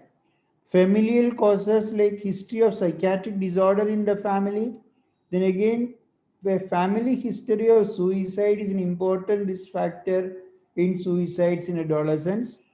Family discords, single parent, substance misuse in one or both parents is another important reason for increased incidence of suicides among adolescents. School, academics, and peer group factors are there, with negative school environment always discouraging, negative peer pressure, bullying, cyberbullying, lack of supportive friends, and poor academic performance are causes of suicides among adolescents. Other common causes are availability of lethal means of suicides in the proximity, especially in a child where there is a risk for suicide. Having been exposed to suicide and stressful environment like COVID pandemic, then copycat suicides when celebrities commit suicide. This is an important issue among few adolescents. Media and adolescent suicide. Internet, social media, and pornography addiction is one of the causes where there is a sudden mental change, and again video games and gaming addiction is another important reason. Then this risky games like blue whale and all those things you might be remembering, which were banned previously. Then cyber bullying, inappropriate media reporting. This is a very important reason for copycat suicide. And pro-suicide sites on the web, visiting those sites, how to commit suicide and glorifying suicides. Those sites are there on the net. Message boards are there, chat rooms are there. Body image issues is another important cause. Bombarding with negative news, especially in this COVID situation, is something which can really lead to suicidal ideations. There is a 3.4% increase in suicide among the youth during COVID times. This is very important in the sense we say school environment and those things are one of the major cause. Actually, all the schools are closed. Even then, there is no significant decrease in rates of suicide. Factors that may trigger the suicide, like exam failures. When there is a predisposition, there are certain factors which can trigger an episode. These are some of the triggering factors for suicide in a child with suicidal ideations. Exam failure, relationship breakups, bullying and emotional blackmailing, legal or disciplinary crisis, fear of the complications of wrong deeds, sexual assaults, challenges taking serious turn, celebrity suicide and suicide of a known person, and any event which leads to a feeling of I'm being trapped and I have no other go except to end my life. This is a sequence of events. If you go with an adversity or a triggering factor, along with presence of risk factors like long-term stress and mental health problems, this along coupled with a lack of supportive system, a personality traits, availability of a plan, a suicidal plan, suicidal means an opportunity in the environment, all these can lead to a suicidal attempt and a completed suicide. So this is how the flow happens. A triggering factor and adversity is there. There is already some risk factors and there is lack of support system. And there is an availability of plan and the means with you and you have an opportunity to do it, and it leads to a completed suicide or an incomplete suicide. So these are the two places where we have got some role, where you can identify the risk factors and try to remediate. And again, the support system by way of peer support, family support, and social support, as well as the mental health professionals' involvement. And again, see that a plan and a means and opportunity is not there in these children with a risk factor. No suicide happens all of a sudden. There is something which has led to the suicide. That is the present theory. And this from this situation, instead of going to a suicidal attempt, it can go to a suicidal ideation, as well as you can have some early warning signs of suicide. Here you can intervene by counseling and all the measures which I mentioned previously, and this is the hope for the future and survival of the person. So this is how a pediatrician can, or a person, anybody can involve in prevention of adolescent suicides. A beautiful slide. Now, these are the warning signs of suicide. ESPAT-WARM is an abbreviation that is commonly used. Suicidal ideations, substance abuse, purposelessness, anxiety and agitation, a trapped feeling, there is no way out, hopelessness and helplessness, withdrawal from family and friends, anger and rage, reckless risk-taking behaviors, moodiness, dramatic mood changes. And 80% of people talk about and give hints about suicide before committing it. This is another important myth in the case of suicide. That is, we have a belief that those who talk, say that I am going to commit suicide, will not commit suicide, and you need not bother about it. This is absolutely wrong. Very often there is a cry for help. They mention it. And if you can identify the warning signs, very often you can prevent an episode. So very often they give hints to someone who is near and dear that I have some problem, I feel like committing suicide. So you have to give credibility for that, and you have to give sufficient importance for this hint and act appropriately so that you can save a life. Not only one life, you can save the life of many people associated with that life. These are another important warning signs, like someone who has decided to commit suicide. There are certain changes you see in the individual, like unexpected happy moods or unexpected sorrow, withdrawing from everybody. Suicide notes may be seen, and internet search. This is if you can closely watch them and the sites they are searching, especially in those children who are mentally unsound. You can see internet search of suicide planning and suicide related sites, and giving away valuables which they had been keeping with as valuable possessions, they give to their near and dear, and it is something like saying a goodbye. So these things are usually seen as a preceding event of suicide, and these have to be taken very seriously. Now, assessment of a suicidal tendency in a child. This this is the basic assessment you do in any adolescent child. I think almost all of you who are there in this platform will be knowing it. H is for home, then education, eating, activity, drugs, sexuality, suicidal notes, and self-harm. So these are the major headings on this assessment.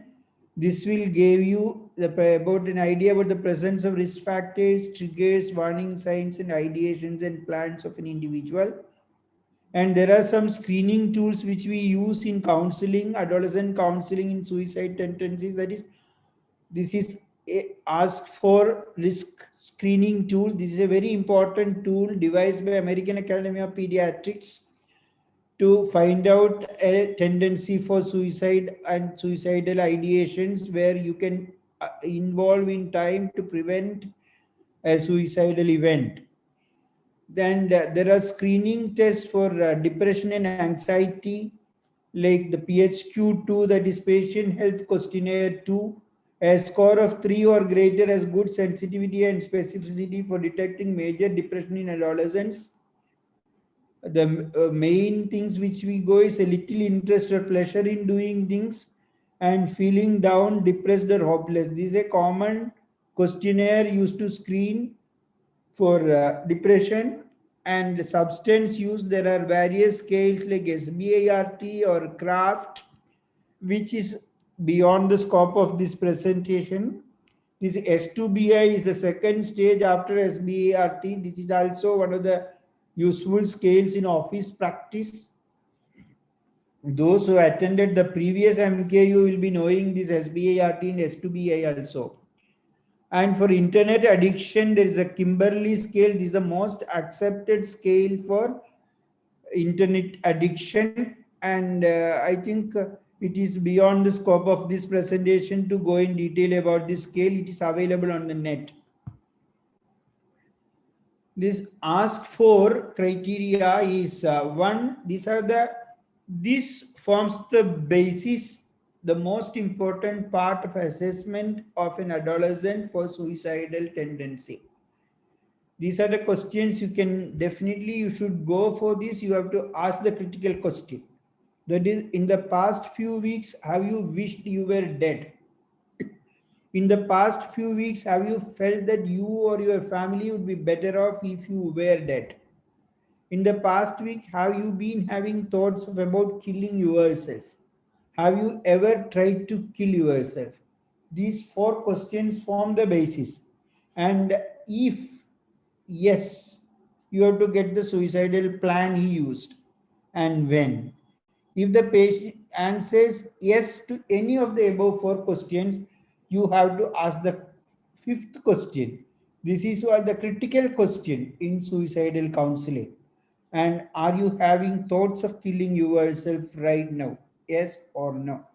See, this is another myth, that you should not speak about suicide to an adolescent. It is like planting an idea in his mind. It is not like that. Very often, actually, I think in my introduction, you were told that we have an organization, adolescent NGO, which is working to prevent or to reduce adolescent suicides with a motive of a suicide-free world, and we had been counseling so many adolescents during the last 3 years till the COVID pandemic closed the schools. Actually, from 2014 to 2015 to 2020, we have done more than 6,000 counselings as an organization in our district and neighboring districts. And we had been using this tool, and very often we get the answer, and nobody is reluctant to answer these questions. This is one screening test we have effectively used in our programs for the last 2-3 years, and we had find it very useful in adolescent counseling.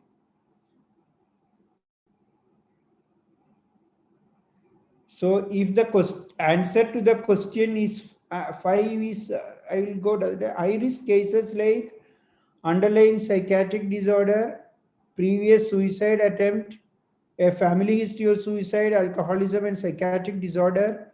Explain the need for referral to the adolescent and parents. And then you have to refer them to a psychiatrist, and you have to allay the anxiety about the stigma to go to the psychiatrist. And psychotropic medication, there are a lot of stigmas, and ensure continuous care as a primary physician in these children. And here pediatrician has got a big role in motivating them to approach a mental health professional and to take appropriate action in order to prevent an episode of suicide. And when to hospitalize. If the question answer to the question 5 is yes, you have to definitely hospitalize. Then recurrent thoughts of suicide, high level of intent to die in the near future, and state of agitation or panic, existence of a clear plan to use violent and immediate methods, ensure prior arrangement of bed and family member supervision during transportation, and try to hospitalize them.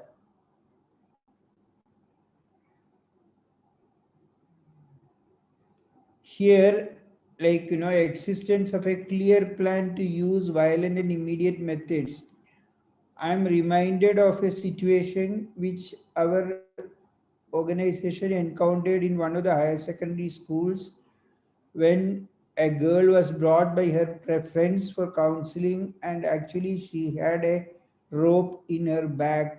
She had a very clear plan to commit suicide due to some family issues of her mother becoming a malignancy patient.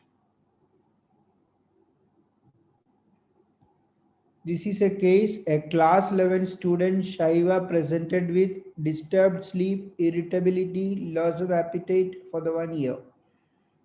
This is a very classical symptom, and frequent anger outbursts and mood swings.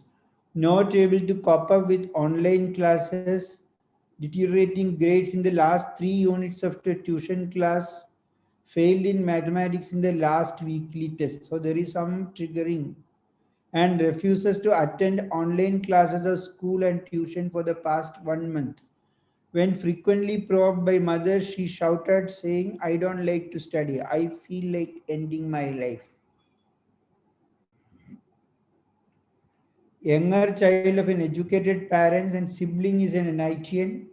She wishes to be a doctor with a brilliant career till 10th. Past history of attempted suicide in brothers is a very important risk factor. Who is still under psychiatric care, has not yet completed his education. Father, an authoritarian parent. This is also very important.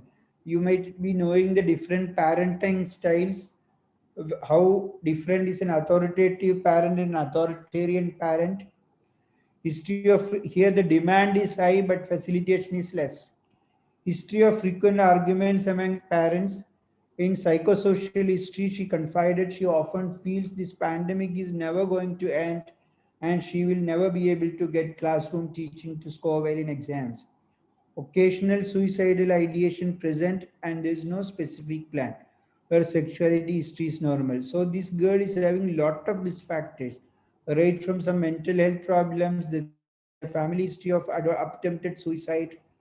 There is and the family history of psychiatric illness is there. A father is an authoritarian parent. The family environment is a risky factor, and she has got her own worries regarding the pandemic and not able to achieve her ambitions in life. She has got symptoms of mental illness, and there is sudden deterioration as well, and she has intended the suicidal ideation to her mother. So this is a typical case where a pediatrician or where a parent or a peer or a friend or somebody has to involve, and she requires the help of a mental health professional. So this is about management of a case of suicide ideation and risk factors. One is in a child, this detailed HEDA screening, which I told initially, which is the basic screening you do in adolescent patient, and then a mental health assessment with the appropriate screening tests like craft and risk assessment, like ask for questionnaire, reference to psychiatrist and clinical psychologist. You have to have a safety plan to be formed with the help of the parent and the adolescent. You have to discuss with adolescent as well as the parents and friends, and then you have to devise a safety plan for this particular adolescent to have a safe environment where there is no availability of means and methods regarding a for a completed suicide. And counseling and psychosocial guidance is very important, and you have to do a lot of parenting tips in providing safe home environment, how to identify the early warning signs of suicide, as well as a supervised environment.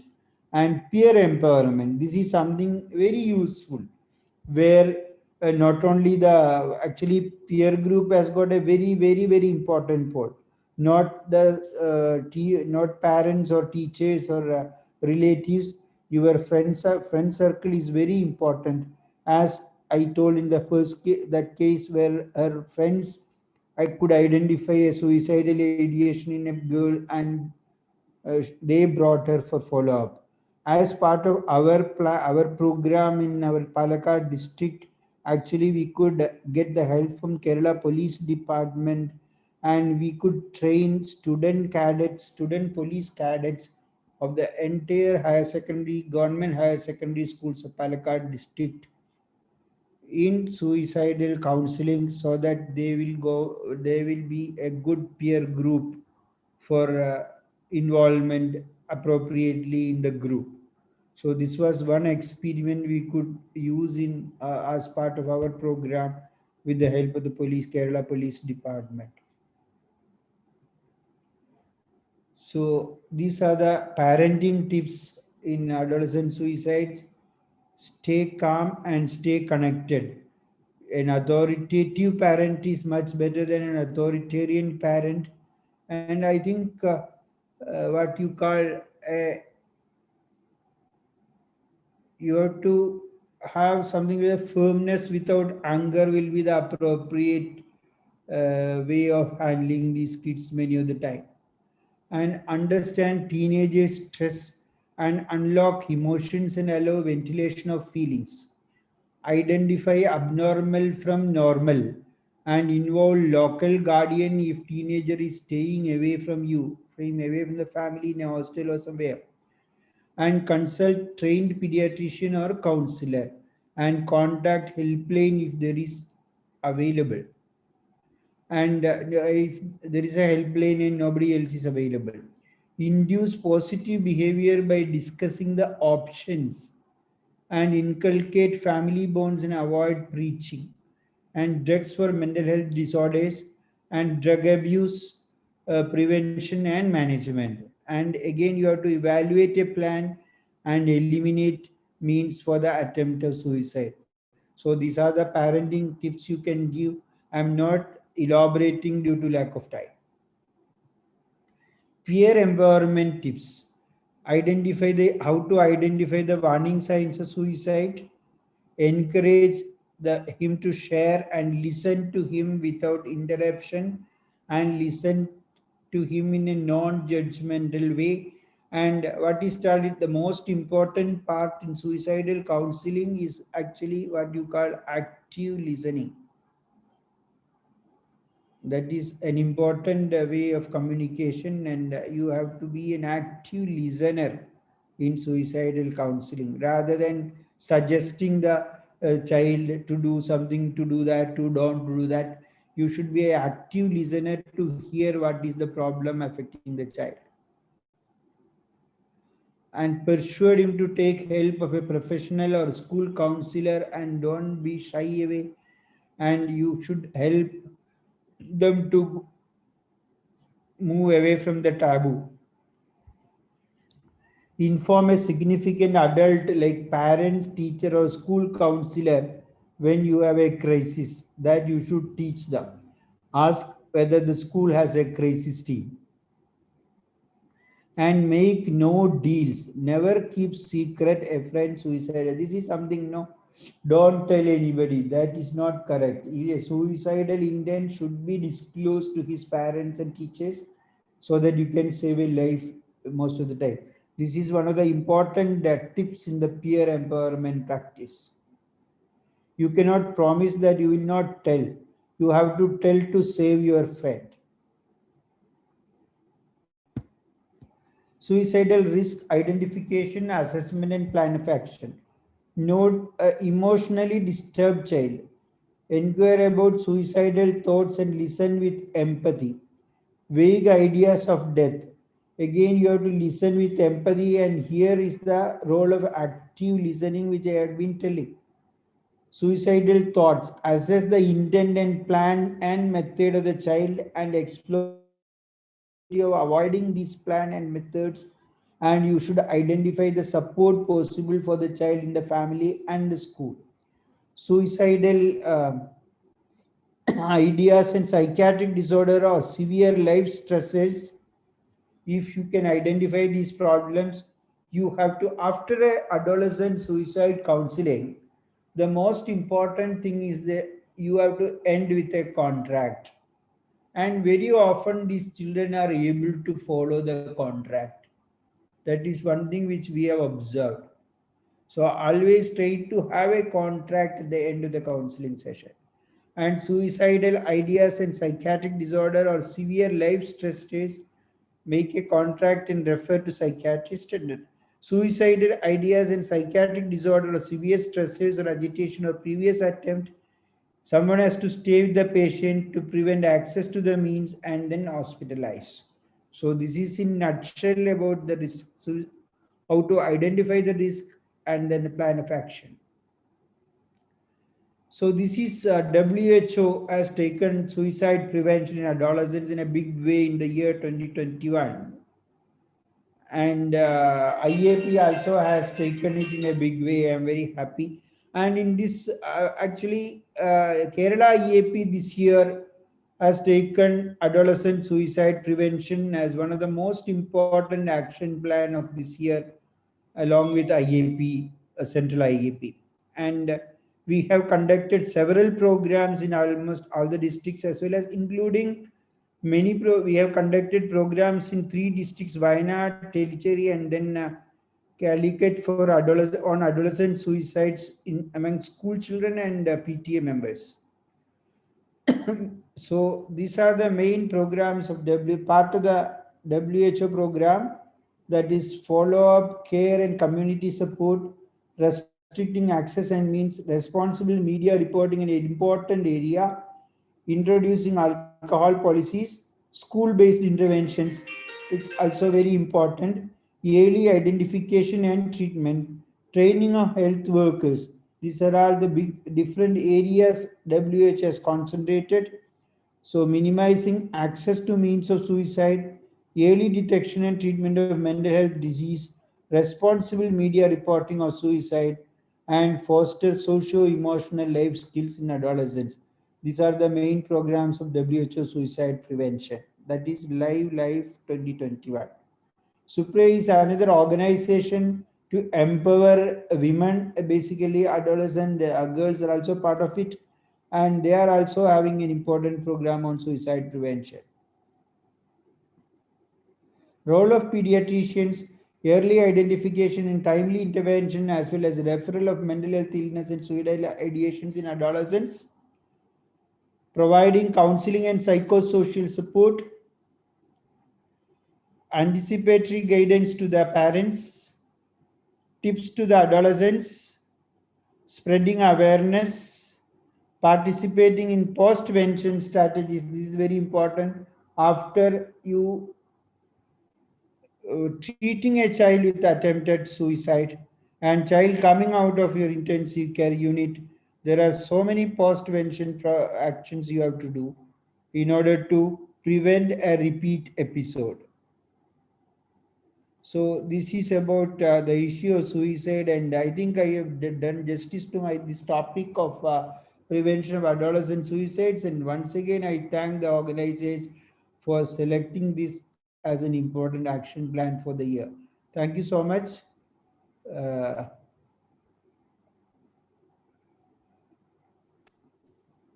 this is one. Thank you, Dr. Jeramis, for that wonderful, clear, lucid talk on suicide prevention. I think you have definitely done justice to the talk, to the heading. I think one suicide in 1 hour is very alarming. And I think parents, teachers, pediatricians, adolescents group, I think the peer group who are the first line contacts should be sensitized by these warning signs as you depicted by the acronym PATH worm. I think that should be sensitized to this age group, to all these stakeholders. And suicide prevention tips, as you acronym by suicide, I think that's also should be sensitized to this first line contacts to these adolescents. And as pediatricians, I think we should give more time to this adolescents age group. Then only they will open to us. And we should know, I think, when we should refer to a pediatric psychologist, psychiatrist or psychologist. I think that's also important. I think IAP, media is very important. IAP, media, government, schools, PTA should all work together to develop a support system for this suicide prevention. Thank you, sir. Thank you, sir, for that wonderful talk. And you have done perfect justice to the heading. Any queries from the audience? I think there are no questions. Thank you, Dr. Jayaraman, for giving a lucid talk on this suicide prevention. And thank you, Dr. Chako, for sharing the session. This is very true that definitely if we diagnose in time, early detection and referral to the psychiatrist in time, if it can be prevented, definitely the suicides. We have to be very friendly to the adolescents, which is more important. जैसा कि हमारे doctor टोटेया का dialogue है, बातें गिरा देती हैं दीवारों के फासले. So it is very true. So we should be very friendly to them, and definitely if we can prevent the suicide, we can have a better quality of the adolescent and the national citizens of the country. So thank you very much for the nice talk. As this pandemic, COVID pandemic has taken many things from us, also given many things to us also. A lot of the school problems, adjustment problems, the people who have lost their relatives, parents, they are really stressed, staying in the house with the parents, not going out for the sports and activities. Definitely, it took many things from us, give a very, very good bad distress to all of us, especially to adolescents. For that, we also have the talk today. I invite Dr. Newton Liz, a very senior pediatrician from Kerala, to address this topic. And I also invite Dr. Paula Goyal, a very senior pediatrician and adolescent expert from Mumbai, to chair this session. I hope that the topic will be taken very well, and we'll have the very good learning today. Over to Dr. Paula Goyal, please. Thank you so much. Good evening, everyone. I thank IAP for giving me this opportunity to chair the session on children amidst pandemic. COVID-19 pandemic and associated public health measures have disrupted the lives of not only adults, but children and teenagers as well, all over the world. Now, these effects are incidents, and the effects of the mental health on the children and the adolescents now as well as in the future. To speak on this topic, we have our very own eminent speaker, Dr. Newton Lewis. So a brief introduction about him. Dr. Newton Lewis is a consultant pediatrician of Dhanya Mission Hospital, Potta, Kerala. He's given more than 100 talks as AHA or IAP faculty at the national as well as the state level, and more than 150 talks on adolescents to students and or to their parents. He's published a 410-page Malayalam book on childcare in 2019 and is the author of chapters in PG textbook of pediatrics and Bhave's textbook of adolescence. He is the former secretary and president of AHA Kerala and IIP Thrissur. Over to you, Dr. Newton.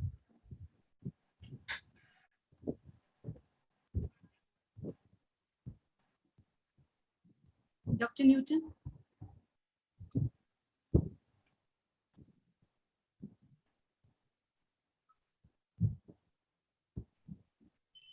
Dr. Newton, please start your session.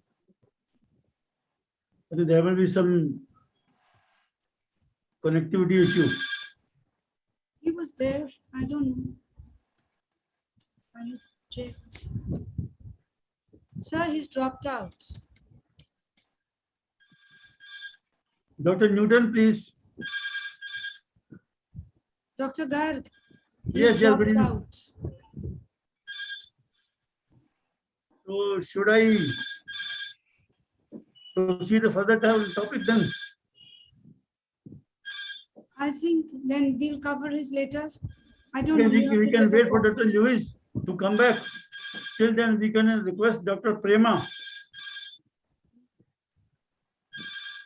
Dr. Prema, Yes. to please start your deliberation. For that, Yes, I sir. invite Dr. K. Venkatesh to chair the session. I think Dr. Venkatesh is also not there. So I directly invite Dr. Prema to please. अरे talk. आप introduce करो doctor Garg sir, आप उनको introduce कर दीजिए, doctor प्रेमा को. Yes. I think Dr. it is the Prema- third session, na? I Yes, already sir. introduced her in this inaugural session. So she the associate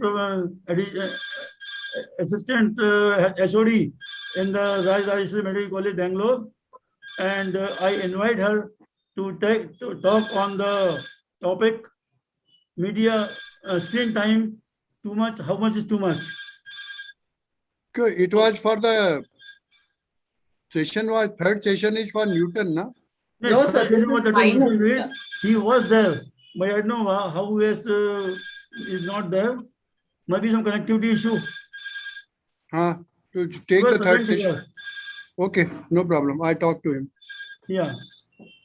So you are welcome, Dr. Prema, to deliver talk on the screen time. How much is too much? Thank you, sir, for this wonderful opportunity. So I would like to share my screen.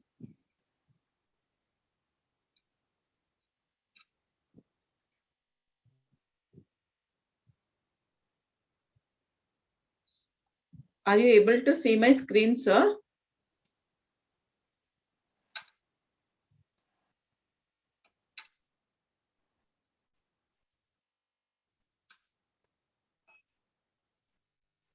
Dr. Garg, Dr. Are you able to see my screen, sir? Yeah, good. Huh? Okay, sir. No problem. Okay. So No I problem, would sir. like Thank you. to. Hello. Are you all able to hear me, Garg, sir? Dr. Newton, are you ready to deliver your talk, please? Sir, I am ready to deliver my talk or to wait for you, as you wish. Yes, I think Dr. Shall Prema I- not started yet. So Shall I start, sir? Yes, sorry for the interruption again.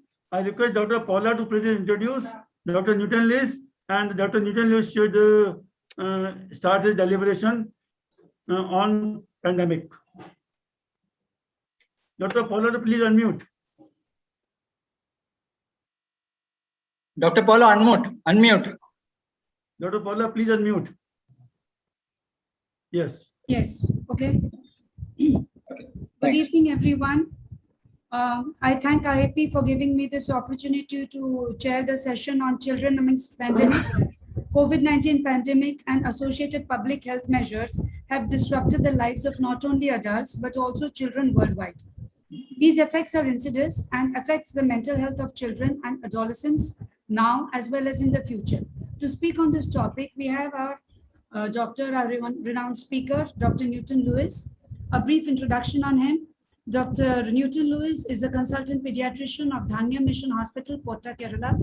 He's given more than 100 talks as AHA or IIP faculty at national and state level, and more than 150 talks on adolescents to students and or to their parents. He's published a 410-page Malayalam book on childcare in 2019 and has authors of chapters in PG textbook It's of okay, sir. pediatrics and Bhavi's That's not a textbook problem. of Only thing is I was worried nonsense. like my net connectivity, all that Dr. slide. Prema, please mute.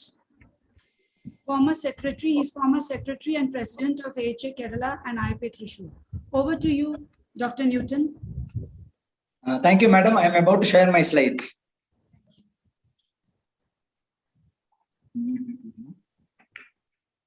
Okay.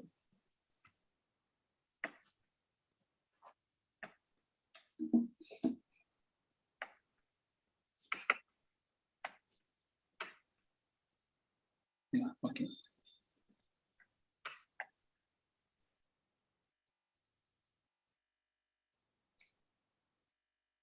Yeah. Can you see my slides? Hold on. Yes, yeah, they are visible. You Yes, sir. just go on the full mode. Yes, sir. Yes. Yes. I'm sorry, the phone connection got blocked at the right, exactly the right time. But don't worry, I shall take only 20 minutes. Once again, screen sharing has stopped.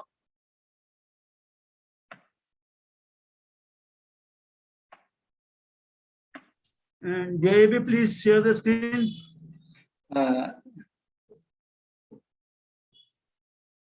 Doctor, please share your screen. Click on share screen. Yes, yes. I'll do it. Just went off by mistake. I'll do it again.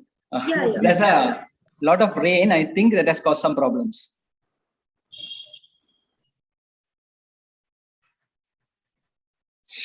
What is this?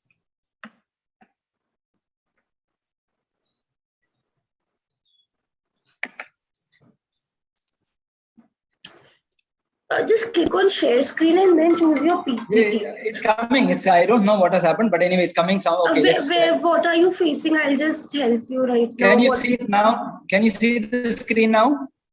No, we cannot. No, Dr. Not Newton, yet. is not visible. Is my screen available? Madam, is my screen available? Doctor, No. we can't see it. Just Okay, no problem. Okay, I'll help you out. No problem. Wait. Have you opened the PPT in your laptop? Now can you see it, madam? Yes, now I can. Not visible, yes. Just put in slideshow, please.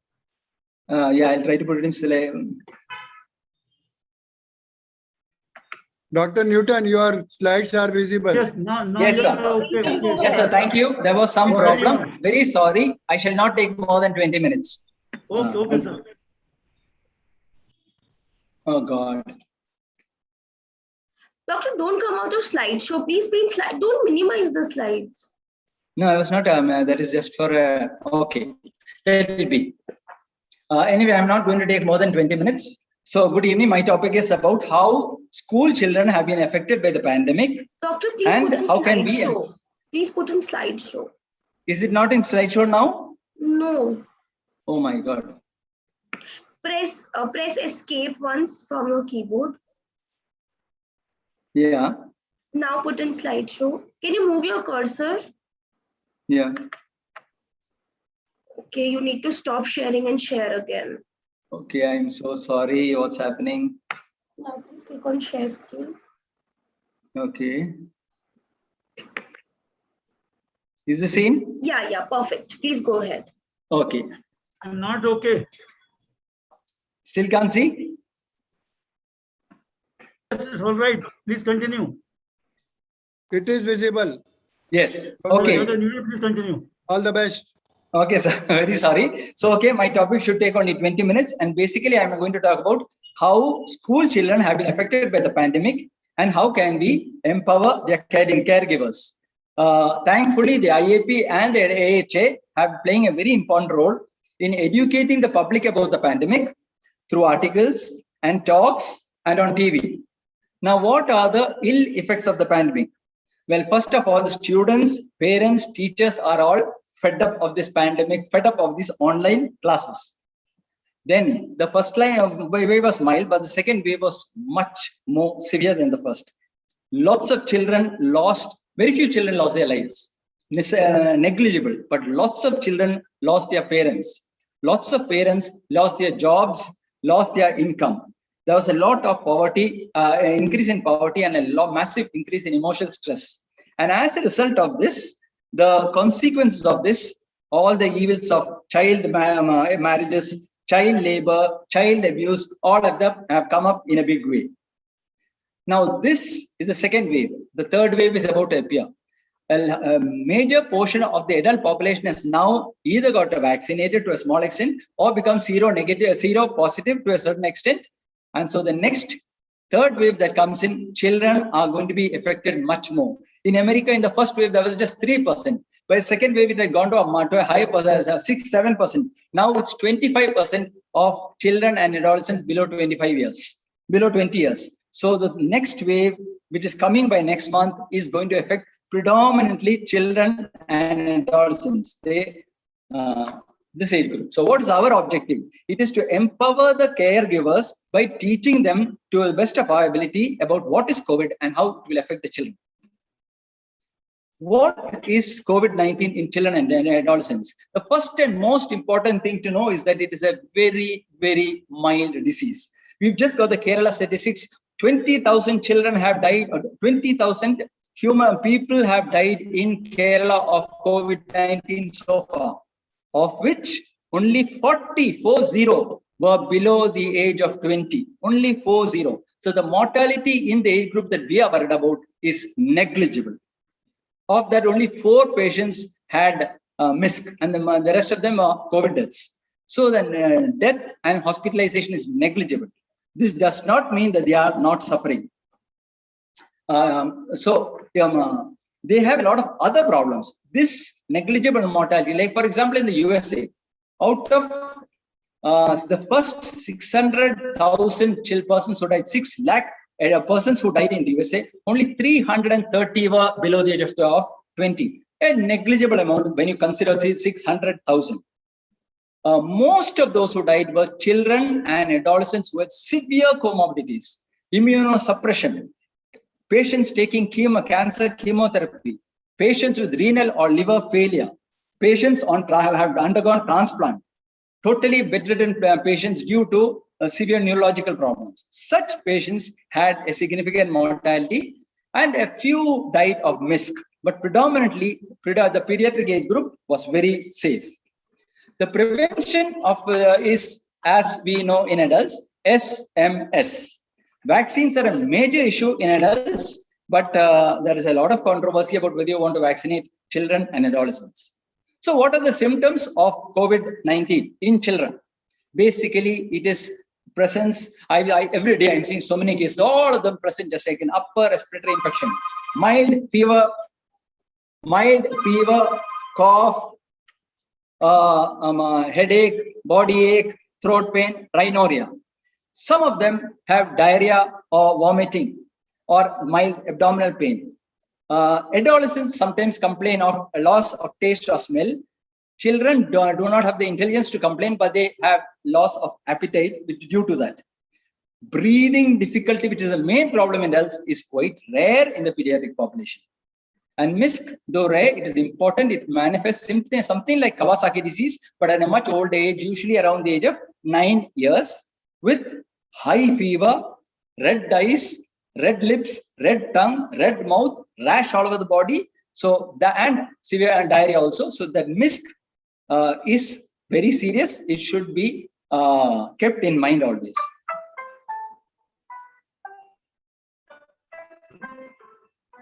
Okay, now care during illness. Basically, it's about home isolation. That's most of them are just trivial upper respiratory or mild diarrheal disease, so they don't need any care at all. Symptomatic treatment is all they need. But it's actually if that's we cannot. Ideally, we should test every child who comes with upper respiratory infection and diarrhea and vomiting for COVID-19, which is not practical because all our patients have all this. It is not practical. But if there is a history, we have to ask. Is there a history of somebody who is pregnant in the house or some elderly people, those with severe comorbidities? In such case, we should advise them to do a COVID test, not for their sake, but for the sake of those who are staying at home. And treatment, of course, is symptomatic, a little bit of paracetamol, some cough syrup, ORS, and I give vitamin D. Now that is predominantly a placebo. Because the children are staying inside the house full time, there is a definite, it has been discussed earlier, I'm sure, a definite increase in vitamin D deficiency. Therefore, vitamin D will help because vitamin D deficiency causes a mild immunosuppression. But if not, a little vitamin D acts as a placebo. You can't send away the patient without anything. So, okay, I give some vitamin D and some paracetamol. So, when should we see a doctor urgently? If there is high and persistent fever beyond 4 days, because the trouble usually starts after 5 days, the big troubles, breathing difficulty, giddiness, weakness, severe fatigue, or any of the features suggestive of COVID.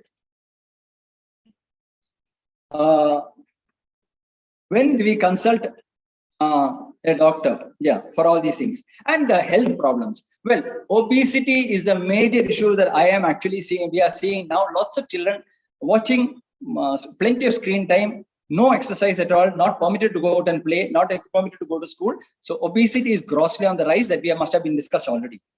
Because of excessive computer and screen use, looking down at your mobile, neck pain, staring at the screen, eye pain, eye strain, and a tripling of the incidence of myopia in America in the pediatric age population.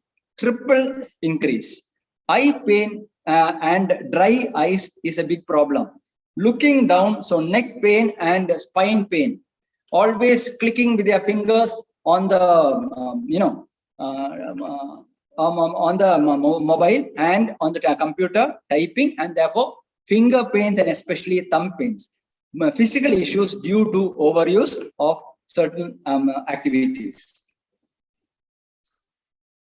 Parents have been very reluctant in the last 1 year to go to the doctor with good justification. One, because if they go to the doctor, they go to the hospital and the child might get COVID-19 from the hospital. It's a very important and genuine fear. The second thing is financial problems are there. Third thing is there are so many restrictions in travel, less of buses available, less of facilities for travel. So naturally, there has been a dramatic, especially we pediatricians, we treat only infections, and there has been a very dramatic reduction in the amount of patients that we are seeing these days. Therefore, vaccination has definitely been postponed in a significant percentage of the population, and now we are beginning to correct that. Common chronic and recurrent illnesses like asthma and epilepsy, the children have frequently stopped their treatment because of inconveniences. Children with special needs like those with cerebral palsy, autism have a big problem because the facilities for physiotherapy, for occupational therapy have often been closed down. So the facilities are not available to them. And of course, routine health checkup, menstrual health, dental health have all suffered. What can parents do? First of all, the parents have benefited a lot from teleconsultations, both official teleconsultation and unofficially just phoning up your friendly pediatric doctor and asking him for clarifying the simple doubts. We as pediatricians should remember one thing, that teleconsultation has a much higher risk of error because the history will be incomplete and examinations grossly incomplete. So err always on the side of caution. So that is one big issue for the parents. The other is that parents have to keep themselves informed. And to keep them informed, there's lots of reliable websites. Just for COVID-19. Even our IAP India has a parent of reliable information. There are lots of reliable websites online. Unfortunately, the biggest provider of information or misinformation happens to be today WhatsApp University. We ourselves are getting lots of nonsensical information. So parents have to be careful in getting the right information. What can we as pediatricians do? One, we have to remain available. Online, offline as far as possible, yes. Even online, we should be considerate for official teleconsultation, and even with our regular patients, friendly calls, we should try to tolerate, but we should understand its limitations. We should keep ourselves updated, and because of all these webinars that I think we are doing it, and the younger generation especially, they are building up their knowledge very nicely, taking advantage of the situation to improve their knowledge. We should keep in touch with COVID-19 information because there's a lot of misinformation among doctors about COVID-19. Step University confuses not only the common man, it confuses doctors too. We should also train our staff because they are also, as nurses, sources of information in the periphery. And as we have less patients today, I have much less patients today, and I make use of this as an opportunity. Whichever patient comes to me, I try to give them a little more care, little more preventive care, check and record their growth, their development, their mental status. These things are important, and frequently we never had time for them in the past. Now we have time. We must make the best use of it for today. How can we help the community? Well, we must give scientific information to allay the anxiety of the community, and IAP and AHI have done a wonderful job in this. And on TV and through the news, through the newspapers, there's a lot of information that we have been passing on. IAP also very much. Secondly, we have to aggressively promote SMS and vaccination, first by our behavior and secondly by our advice. Then we have to provide reliable, trustworthy information and guidance and suggestions. We are not authorities to make decisions, but we have the right and the duty to give reliable information to the government and to the schools about starting reopening of schools and in all matters. Psychological problems during the pandemic. There has been a dramatic increase in psychological problems. At least doubling of psychological problems have been recorded in the United States of America, and an increase in suicide too. Everything has increased. Anxiety disorders, all types, depressive disorders, all types, personality disorders, everything has increased. The big problem is boredom. And because of the boredom, screen dependency, drug dependency, alcohol addiction, lots of problems. Neuropsychiatric, okay. Family, high-risk families. The highest risk for psychological problems is in those families which were already dysfunctional before the pandemic struck. Families with broken families, alcoholic fathers, poverty, migrant population, parents having psychiatric disorders, all these families, they were already dysfunctional. The pandemic has made it dramatically worse. But even in healthy families, there has been a lot of problems. And if the child has a disability or a chronic illness, this has become a major issue for the child.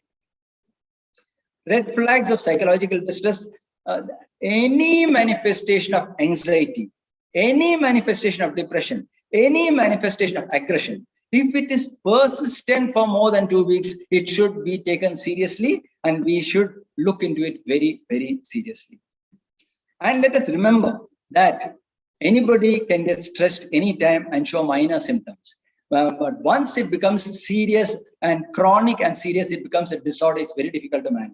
In the early stage, when we are showing early signs of stress, if we can control them, we will be able to treat it ourselves without the help of psychiatrists. We can do a lot of preventive help in the early stages. Psychosocial support tips. First and foremost, the most important thing is to have a regular home timetable. That is not frequently, it's mentioned here fortunately, but we don't give adequate importance to it. The child's life is disrupted. Formally, his life has structure. I wake up, I have my breakfast, I take my bath, I go to school, come back, I have to play, then I have to take a bath, I study. There was a pattern to his life. He went to sleep at a time, he ate at a time, he drank at a time, he had regular habits. Now there is no regular habits at all. His life is in a mess. Lack of structure is highly disruptive to children. They need structure, they need a plan, they need a family home timetable. We are allowing, okay, yesterday you slept at 10 o'clock, today you sleep at 1 o'clock, anyway, it's a holiday, 24 hours a day, you're free, sleep at any time. No, they should go to sleep at 10 o'clock sharp and wake up when the eyes open. They should be with the parents at breakfast, lunch, dinner, with the family. They should have online classes, there will be a time, but otherwise homework time, there should be a fixed time for it. Once we create a structure to their time and we make sure that they do it, what happens is, first of all, if you go to sleep at 10 o'clock every day, you'll fall asleep easily. If you go to sleep at 10 o'clock today and 1 o'clock tomorrow, your sleep quality suffers and you wake up early and your sleep is quantity and quality suffers. If you are going to sleep late, you wake up late, you are not having breakfast or lunch with your parents. with your family. So the whole thing gets disrupted. If you go to study when you feel like study, or when your parents push you to study, you can't study. You are watching TV and they say, oh, say it's time to study. That doesn't work.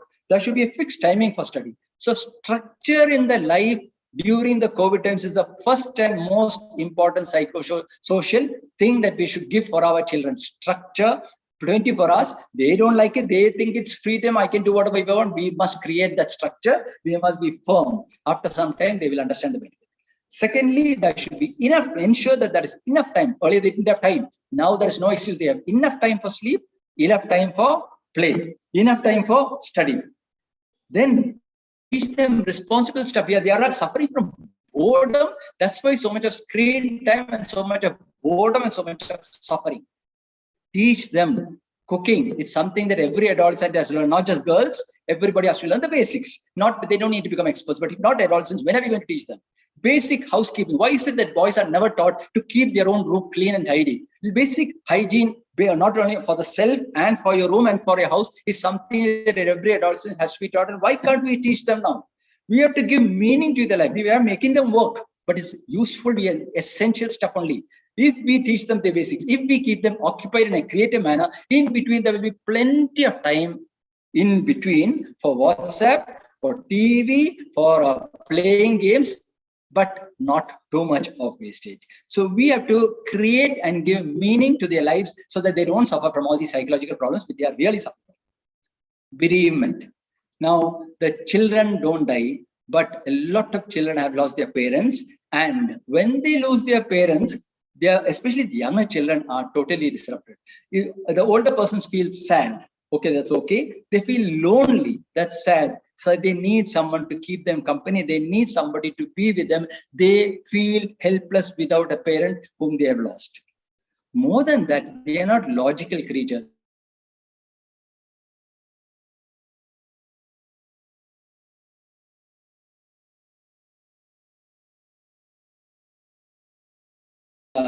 Still a little hazy even after the age of 5 years. So they need to express their thoughts. They need somebody to talk to them, listen to them, cuddle them, listen to them, so that they can express their feelings. Only then they can get rid of their depression.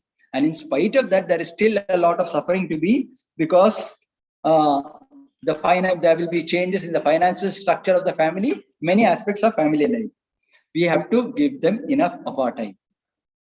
Managing the stress, I have already mentioned all these things. I just put them all together, that we have to give them good structure to their lives, good planning, home timetable, and we have to make sure that they are busy doing creative things, meaningful things, and in between they will still find time to play. And of course, there is a good idea. 6 to 17 years, all persons are supposed to do 1 hour of exercise. Formerly, they never had time. Now there's plenty of time. You can't play football? Okay, fine. You can still put on your YouTube and do yoga, Zumba, dance, treadmill, run up and down the stairs, anything at all, exercise. They have time for it now. And they're all gaining weight. Make them do exercise and do it along with them also, if whenever possible. Educational concerns. Actually, this is a major concern of the society, of the parents, of the schools, of the doctors, of the teachers, of everybody. Is it a problem? If 20% of the population of the children are not going to school and the other 80% are going to school, that is a tragedy. Those 20% of children are losing 1 year of their life. If 100% of children are not going to school, how is it a loss? It's just a 1 year postponement of their life. It is not a loss. So many of us, after MBBS, we took 1 or 2 years to get PG. Then we felt very bad about it. Today, do we have that? Does it matter to us? If the entire population, all the children are missing 1 year of class, they are postponing their life by 1 year, what does it matter? We must stop worrying too much about academics. We must tell our parents and our teachers and our government to stop worrying too much about academics and start worrying about the health, the mental health of the children. The academics should be there, otherwise there's no meaning in their lives. They should be there, but reduce the syllabus. Focus on the essentials. The teachers are having difficulty teaching. The students have difficulty learning. So focus on the essentials and don't make a big fuss about this education in this 1 year or 2 years. Secondly, okay, remember also that the parents also are suffering. But there is one problem here that we have to remember. It's not, the COVID epidemic is not affected everybody equally. There are the poor, sometimes have lack of facilities to a good internet connection. Sometimes they have lack of connection to a good connective mode, a laptop, a mobile phone, a tab. They need a connection, and that can be a problem for the poor. So IAP should ensure that academics is not the major priority in academics. And similarly, the adolescents' career concern. What does it matter if everybody's career gets postponed by 1 year? Is there concern? So we must not make career a big issue. It's a postponement of your career and your studies. It's not a cancellation, and it affects everybody in an equal manner. So it should not be an issue. And the lessons of the pandemic, last slide, it's not all been bad news. There has been a little bit of good news. Okay, one big news is that health has suddenly become a big priority for the government, something that should be hopefully continue for people and for the government. For us as human beings, social life has suddenly gained a lot of importance, something that we formerly were so busy working that we didn't have time. For our children, school has now become a big issue, something that formerly they thought of as a burden. And if they get 1 day holiday, it was so great. But now when they have 365 days of holidays, they suddenly, all of them want to go to school. So we have changed our priorities. We are giving a lot of importance to health, to social life, to studies. That is good. We now value the freedom to move around, something which was very important, but we took it for granted. Our environment has improved to a lot because of a reduced attack on the environment during the COVID time. So much our personal sanitary habits have improved. Hopefully, as the pandemic comes down, as we weather the storm, we will become stronger mentally and more empathetic towards others. Here, IAP India has an excellent parent education site. NIMHANS has an excellent site. So there are excellent sites to help us, to help these children. Lots of people have come out with the help to prepare these slides. So thank you to everybody for this talk. Thank you. Thank you, Dr. Newton. It was an excellent talk and very lucid. And just to sum it up, a few points which I picked up were that even though COVID-19 is rarely fatal in children and adolescents, they're very seriously affected because they've lost family members, parents, grandparents, close people, and this affects them emotionally. And also there has been a financial burden on the family. Routine healthcare has got affected as a result because people don't want to go to the hospitals and to their doctors. So immunizations and routine healthcare is affected. And this has affected especially the people who have got chronic diseases like asthma, epilepsy, or cerebral palsy. They have not been able to go to their doctors. Now, the children have been missing school. So as a result of which, there has been a lot of boredom and there is a lot of disorganization. So parents need to set a structure in place. If they set a structure in place, then the things will automatically fall in place. And because of the boredom, and also many times because they're doing the online studies, many times children are also very smart. They know how to switch screens. And that is also which I have seen. And many parents have also told me that switching of screens is very common. And they have figured out and they can rapidly switch screens from whatever they are doing and to put on the school screen. So even though schools have made it mandatory that the screen has to be open, but it's difficult for the teacher also to keep a track. And as a result of this, they are not able to bond with their friends and meet with them. This has led to a lot of emotional stress, and mental stress, which has come up during the COVID pandemic. So it is also necessary at this point of time, especially for the older adolescents. So like as we see the medical college students also, their exams and people who are getting into NEET, they're postponed, all careers are in a sort of a doldrum. And as I see in my society also, because this year the 10th exam was not there, so nobody really cared, and they all got marks as 98, 99%. So everybody was very happy, and they said COVID really worked well for all because we didn't have to study and appear for the boards. And what we've also realized that there is a social system which has become very important. Neighbors have become important, and society has become important. People have become helpful, and resilience has developed. And I think that's what strong message which I got. So any questions which are there, which we should be taking up, can be addressed to Dr. Newton.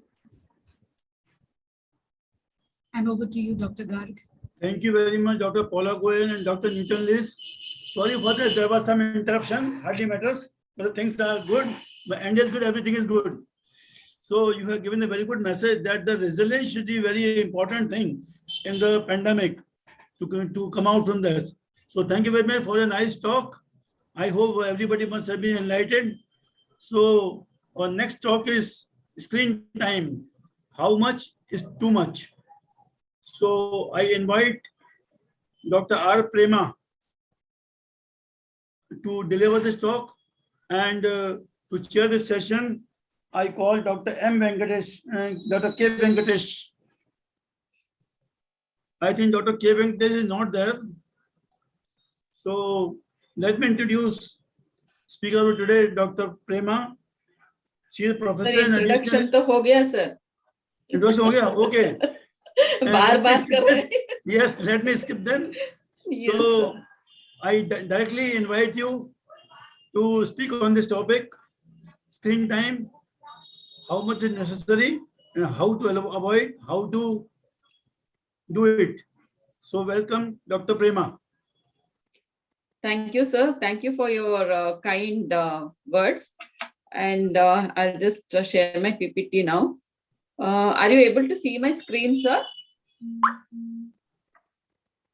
Are you able to see my screen, sir? Not now. No. Not yet. Huh? Okay. Now, sir? No, still not. Okay.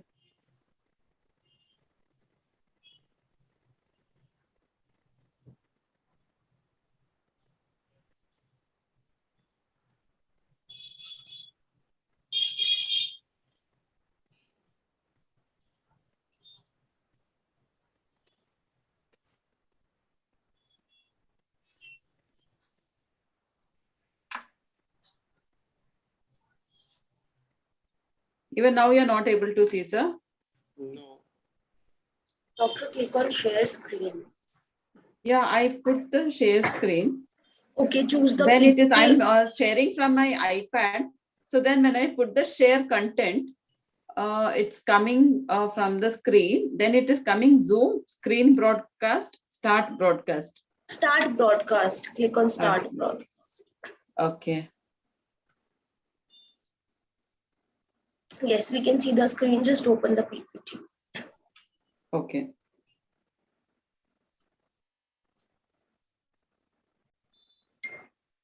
Yeah. Now are you able to Yes, see? madam, my it is well screen? visible and you are audible also. Yes. Please carry on. Yeah. Thank you, the AHA and DIAP for this very wonderful program on Mission School Uday. And a special thanks to Dr. Tuteja sir for having convened this program so wonderfully, along with all our other conveners, Dr. Bansal sir, Dr. Ratul, Dr. Preeti, and all the others in this whole team who have made this so successful program running through all the states. So as we are coming to the end of the topic today, I would like to tell that all of the talks, like say it for junks or for the suicidal tendencies and the COVID pandemic, I think everybody touched upon the screen time. So everything today only is a part, has got something to do with the screen time. So I think it is so important and it has become a vital part of our whole system in the whole world, I feel. This is the very important thing, not only children, not only adolescents, parents, grandparents, teachers. So everybody have so much into the screen time. As we all know, we ourselves today, like we are into the screen from 5 p.m. So we are there up to now, it's going to be 8, so 4 hours. So we should know like what is screen time. So this shows like how much we are just so much into the screen time, and it has become so mandatory for us to be in this. So what is it for children and adolescents, and how we can really help them to utilize the screen time for something good, like what is really important? For this, I would like to give two examples to just before I start. Is one 3-year-old child had come with a history of delayed speech. And when further questioning, it was told the child is quite intelligent, tries to understand everything, gets his things done, but he was not able to speak. He would go into the mobile app and he would even go into to see some videos of the JCBs, which he would really like. So this is the extent of our screen time, which can cause something like a delayed speech.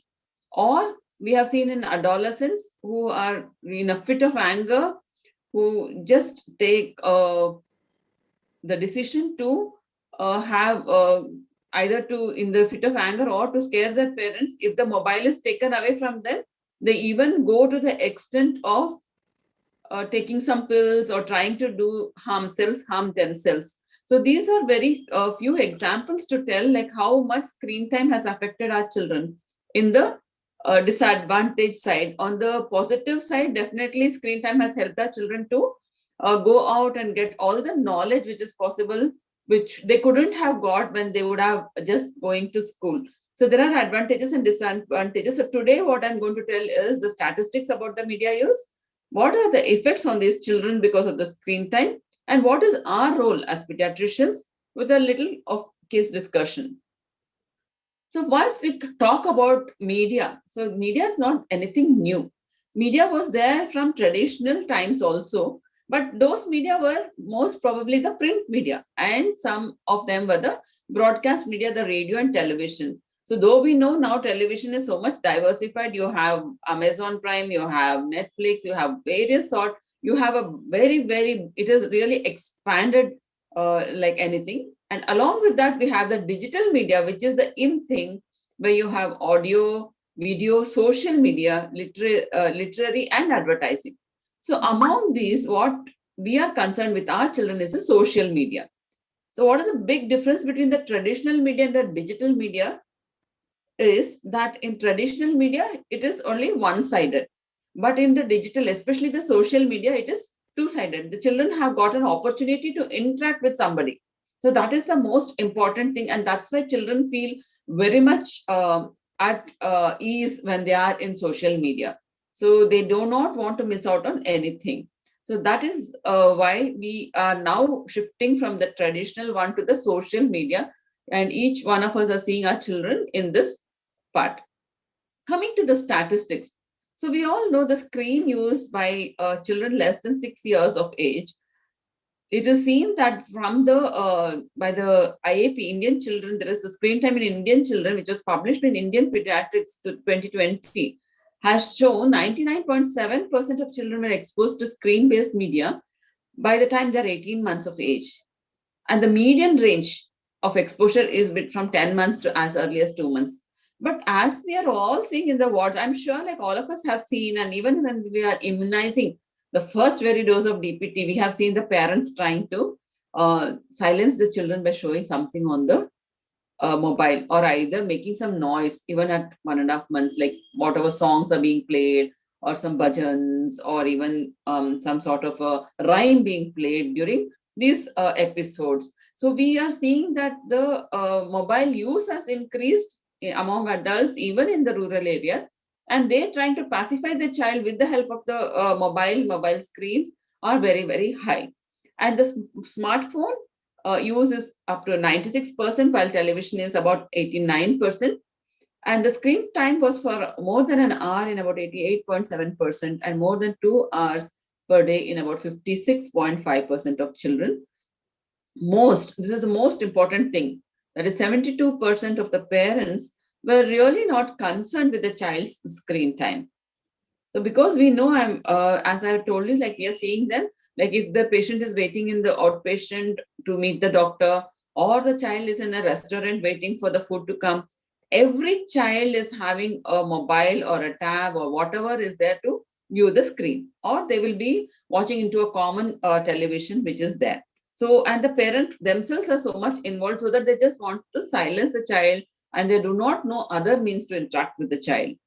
So this is the most important thing where we have to address that 72% parents are not concerned. Smartphones and TV are used by 95% for calming and distraction, as I already told you.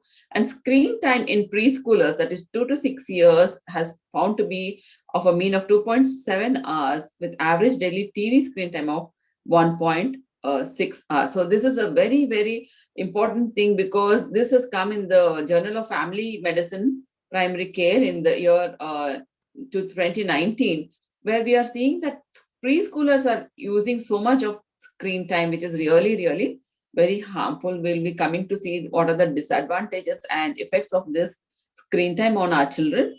And television and smartphone were the major contributors to this screen time. And this is the statistic showing what percentage of you people use internet, where it is found to, we have found that 32% of internet users are between 12 to 19 years, and definitely it's more among males.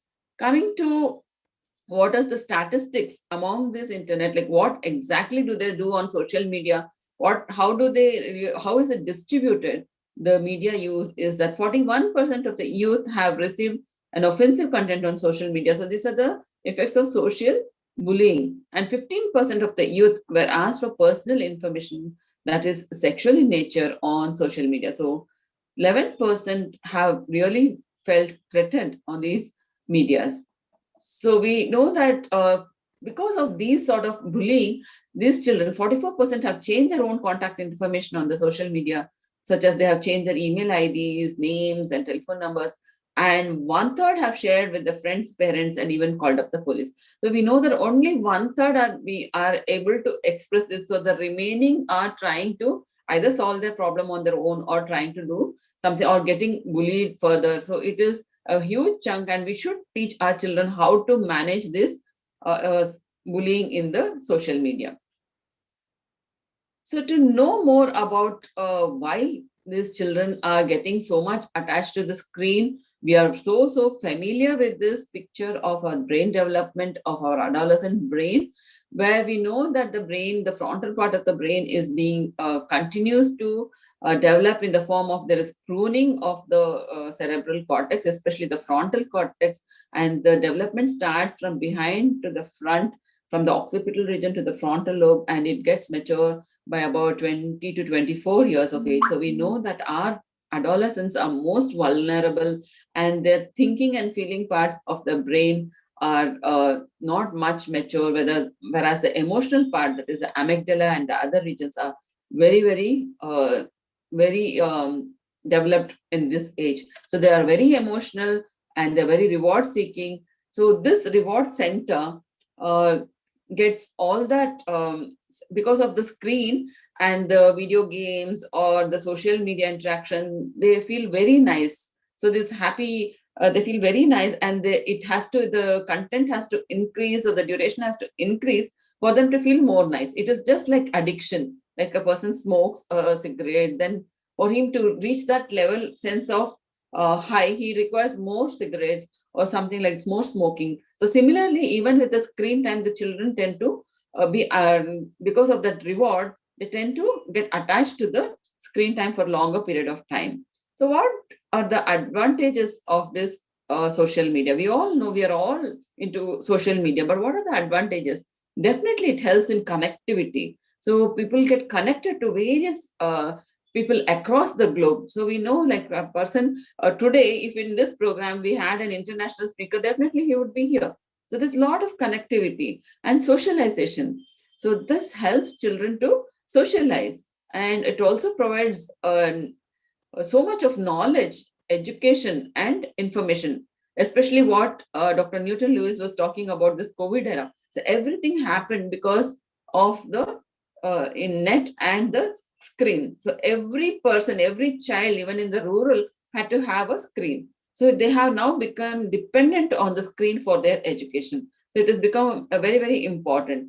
And also, definitely, as we know, like as previously we were using it for entertainment, for Google mapping. So we can imagine, like now financial transactions, even the roadside vendor, your fruit vendor or the vegetable vendor also transacts through the mobile apps, either by phone pay or Google Pay. So this shows like how much our, even in our country, we are all into we are utilizing the screen and the media in a wise way. But what it also has come with a huge number of disadvantages. What are they? So if we exceed, so everything good, if it becomes too much, becomes a problem. So for that, what are the problems which the children face because of this screen time, excessive screen time? So either they have behavioral problems, like they have attention deficits, learning problems, sleep problems, and because of these behavioral problems, loss of sleep, they can get into accidents. And viewing a violent content on the screen has increased the amount of adolescents getting involved into violence. So that's one important thing which we should know. And again, there is a lot of disorders, mental health disorders, like it is all named like self-itis, internet addiction, gaming addiction, pornography. So we all know that this gaming addiction has become one of the mental health diseases. It has been labeled and it has yet to come into the DSM-5 criteria, but the American Psychiatric Association has given gaming addiction as one of the mental health disorders. And we also know like this internet addiction has come up in a big way, and our very own in Bangalore, we have Nimhan Center, which has opened up a clinic called the Shut Clinic, which is run by Dr. Manoj Sharma, where there are he has helping inpatients for internet addiction. So we can know the extent of the burden of this internet addiction, for which requires an inpatient care and also counseling with various sessions for these persons who are internet or gaming addiction people. So as I have told you the example, there could be speech delay, hyperactivity, and definitely academic underachievement. As we all have spoken previously also, the children can just shift the screens and it is so easily accessible. So when they are into the class, they can close and they can keep watching something else, even in a smaller screen. So this becomes a very important issue as parents have to go to the job, and now financial crisis is there. We cannot expect them to be sitting with the child throughout and monitoring. So the child is left alone, and definitely this becomes an issue, and they definitely have poor academic achievement. And there could be problems like cyberbullying, crime, sexual abuse, sexting, and revenge porn. And there is, as I told you, there could be mental health disorders like depression, suicide, FOMO, nomophobia. FOMO is fear of missing out. So if any message that the adolescents fear that they are being missed out in that social media. So they always want to be updated and keep on posting things onto their social media. Nomophobia is, though there is no phone, they always feel that the phone is vibrating or there is a phone ringing somewhere. So they feel that is nomophobia, no mobile phone. That is no mobile. They have the fear that there is no mobile, and they can feel phantom vibration. And we all know there are physical effects also. So these could be mental effects, and the physical effects, as already told in the junks, and also in the COVID era, we have obesity. We all have seen children who have come up with obesity, postural and visual problems, and repetitive stress injury. So you have this thumb due to repeated this thing, you have WhatsAppitis, that is the thumb has got injury. And there could be body image issues because they see a lot of screen and they see various images, they feel their body is not perfect, and so they have body image issues and substance use disorder. So it has come with a bunch of problems, though with a few major advantages. So we have to handle it. And we all know our teens are now with multiple gadgets. So they have a tab, they have a mobile, they have desktop, they have laptop, either one or two, and they really are into many things. So the first ever thing we should tell these children is to use only a single gadget. So that we should tell our parents for them to do. And what is our role? So we should really ask the universal history. Anyhow, we are going to take the head's history, which includes the activities, whether they're playing, what they do in the leisure time with peers, hobbies, how much they sleep. As we told, sleep is so important, about 8 to 9 hours for our teenagers. We should also ask them questions about media, like how much and for what they're using, where they're using, whom they are talking to, especially on the social media. I know it's really difficult for us to ask these children, they do not disclose, but we should have some, the parents should have some time with the children so that they can guide them to, as to them to know whom they are talking to, and to tell them that the parents are always with them and they can express if they're finding any difficulties, like the type of cyberbullying. And we should tell them what is cyberbullying very as soon as they understand, maybe in the middle school or even in the primary school, as all of them are using internet from the primary school nowadays. So we should have anticipatory guidance with them, collaborate with schools and community, like what we are doing now, right now, and we are having a lot of modules even in the school. So that will help all the parents and the teachers and the community to know what we are doing. Tell the parents to put down that phone. Main important is parents also should put down the phone. So just telling the children not to use much phone is not possible. So the parents also should cooperate. There should be family time without phone. And there should be digital fasting should be there on a few days. So when the whole family puts down the phone, there should be some timing, like after 9:30 p.m. in the night, there will be no phone used by anybody at home. So that becomes important for us to tell the parents.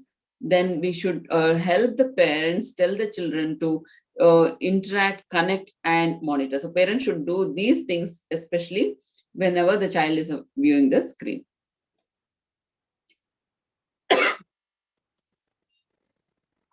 So we should, there are a few recommendations of how, by WHO in 2019, about how much physical activity, how much sleep, and how much screen time should be given. So they have told up to 2 years, there should be no screen time for any child. And after 3 to 4 years, it should be not more than 1 hour. But what we are seeing now, up to 3 to 4, this thing, it should be, and this also should be where the parents should be with the children. So that is less than 2 years. This is from our IAP Presidential Action Plan 2021, the screen time guidelines, which is given is less than 2 years, avoid screen time other than video chatting with the grandparents. So you will be interacting with the child. The parents will be there with the child when they are video chatting. And we should help them to watch or engage what the child. So the parents should be engaging their child during the screen time. It is just not allowing the child to watch something on the screen. So we should engage, the parent should engage with the child. 2 to 5 years, 1 hour a day with a high quality program, and the parents should be viewing together. So this is called co-viewing. So all children should be held by the parents, and the parents should co-view whatever content is there with the children. And 6 years plus, as it was told in the previous talk also, we should set consistent limits for the older children. So we should tell this much is the online timing for the studies and this much is for gaming or whatever. So weekly, once or twice. So we have to guide them and set consistent limits for this older children. So how do we give anticipatory guidance for the media use? So what are the guidelines? What does the guideline say? So the guideline says that we should have appropriate sleep, physical activity, and time for hobbies, study, and family media plan. So we all know that sleep is required for about 8 to 9 hours, and minimum, very minimum physical activity, good physical activity of 1 hour minimum is required, and allow the child to handle his hobbies. I have seen children who have actually, they say like there is no time. First there is online class, and then there is tuitions, and the child has to do homework of the online class. So this again becomes very tedious, and then the child uses the remaining time by watching some serial or playing the video game. So this becomes a very haphazard way of using a lot of screen time. So we have to guide them, like other hobbies other than using the screen time should be encouraged in these children, and set boundaries, protect the privacy, teach them the online etiquette, like to be respectful and to use age appropriate programs and monitor whatever they are doing online. Communication, so we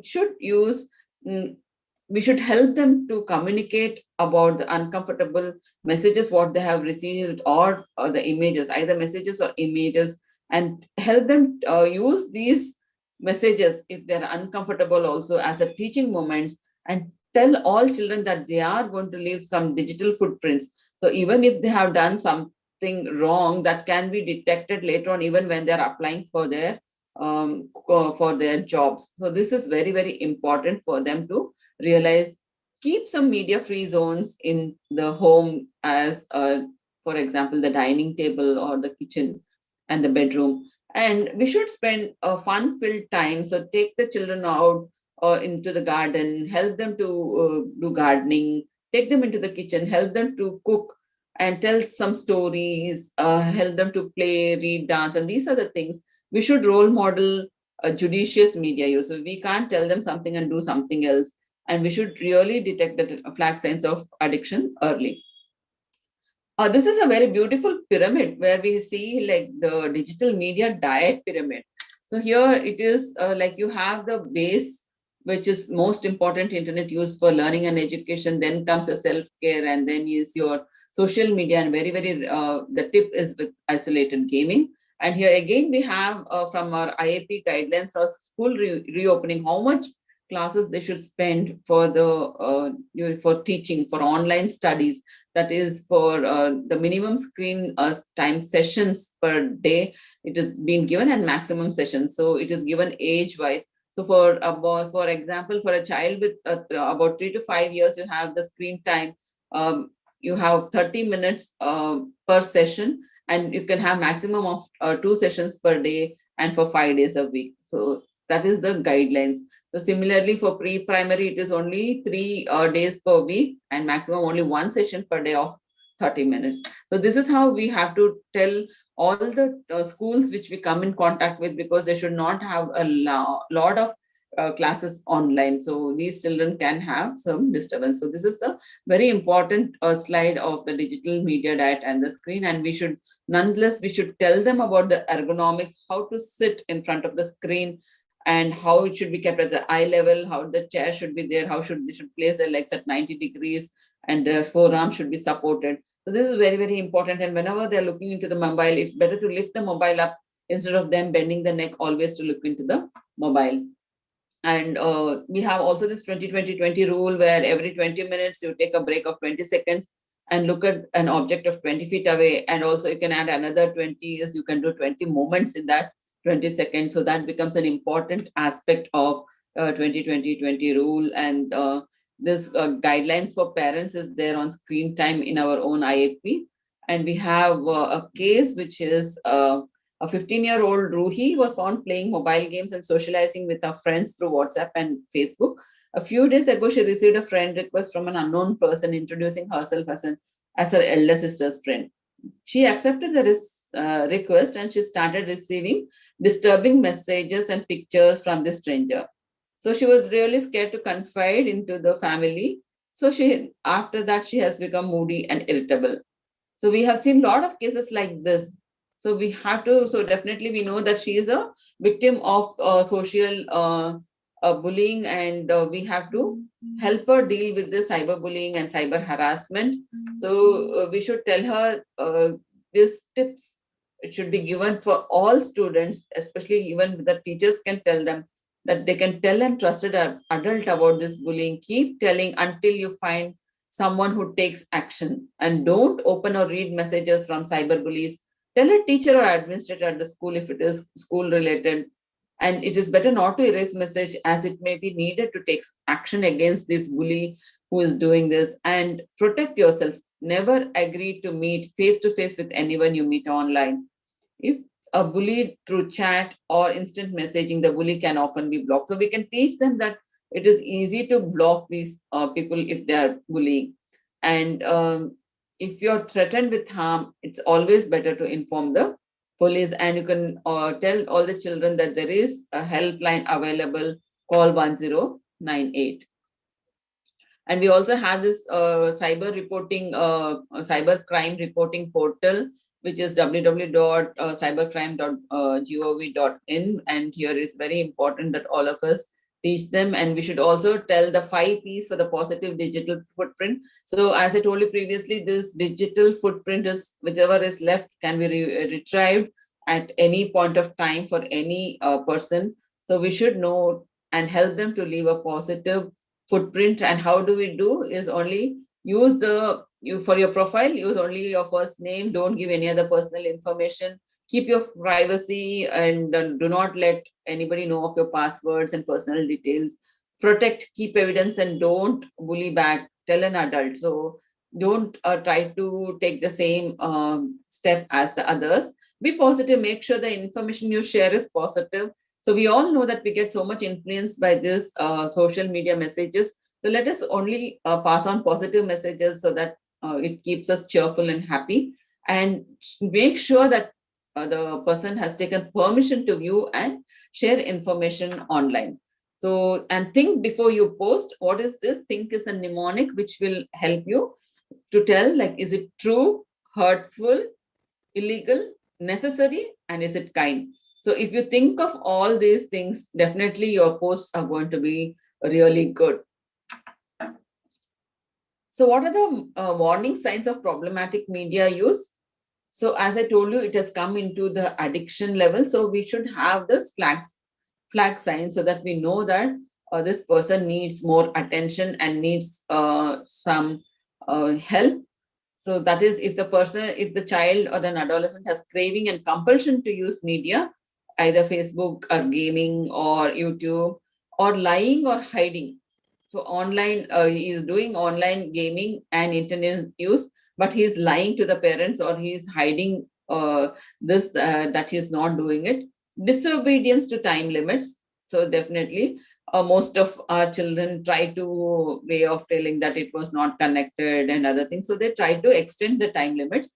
Diminished interest in other activities like sleeping, studying, or eating. Social withdrawal from family and friends. Psychological withdrawal from game or web when offline. So they use the gaming as a psychological escape from depression and anxiety.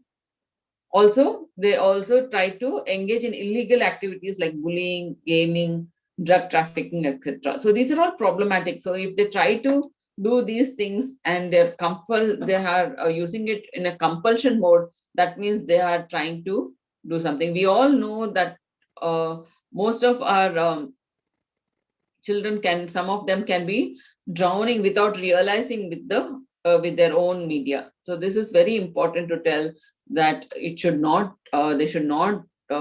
use the media till it causes a lot of problems to themselves. So the flag signs of severe mental distress or disorder could be, it could affect the sleep or appetite, increase severity of use, and if the behavior is lasting for more than 2 weeks and they're not able to do their tasks of daily activity. So any mental disorders, if the child is deviating from normal, like he's unable to sleep, he's unable to eat properly, he's not doing his daily activities, does not have bath, not keeping himself, personal hygiene is not kept, he is not doing his favorite things, he's not playing. So whatever was the normal, if he's not behaving the same way, and then the same behavior, if it is for 1 day or 2 days, fine, but the same behavior continues for about 2 weeks, then it becomes persistent and we have to think of mental disorder. So what is the biopsychosocial model for this internet addiction? So it is not that just any child who is exposed to internet can become an internet addict. So we all know, like any other mental disorder, there are other factors which play a role for a person for a child or an adolescent to become an internet addict. That is, there is definitely a genetic background. On top of it, with the genetic background, if there is accessibility to these gadgets, there is poor interpersonal relationship and poor family support, and along with that, there is a predisposition, or a child is already having these comorbidities like depression, social anxiety, ADHD, low self-esteem, and poor coping skills. All this put together can make him to become an addict. So what is the routine tasks for the parent? We would like the parents to be web-wise. So parents should really know what are the various medias which is there, what is Instagram, what is FaceTime, what are the various social medias which are available. And then they should be vigilant, be a role model, use the WWW formula to teach the cyber ethics, and check the teenagers' cyber world together. And as I told, they have to upgrade themselves, have a media plan in the family, hello media-free zones and fun times, and look for subtle signs of distress and consult. Definitely, we should tell the parents that they can consult whenever they're needed, where there is a lot of support from the pediatricians. So what are the tips to cut down on the screen time? Focus on what content the child is watching, schedule dedicated playtime with children, have at least one device-free meal per day. So that means there should be no device, no TV viewing, nothing during the having the family meal. No screen time before bed, and avoid social media during study hours. Encourage phone calls with friends so that they're not watching the screen, so that they're at least talking.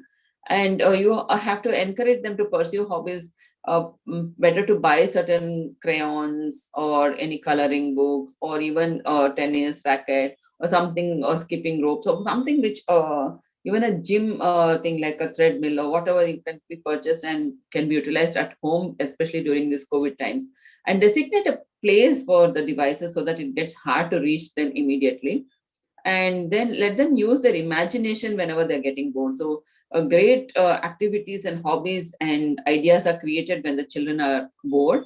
So it's good sometimes to get bored and act as a role model for the children.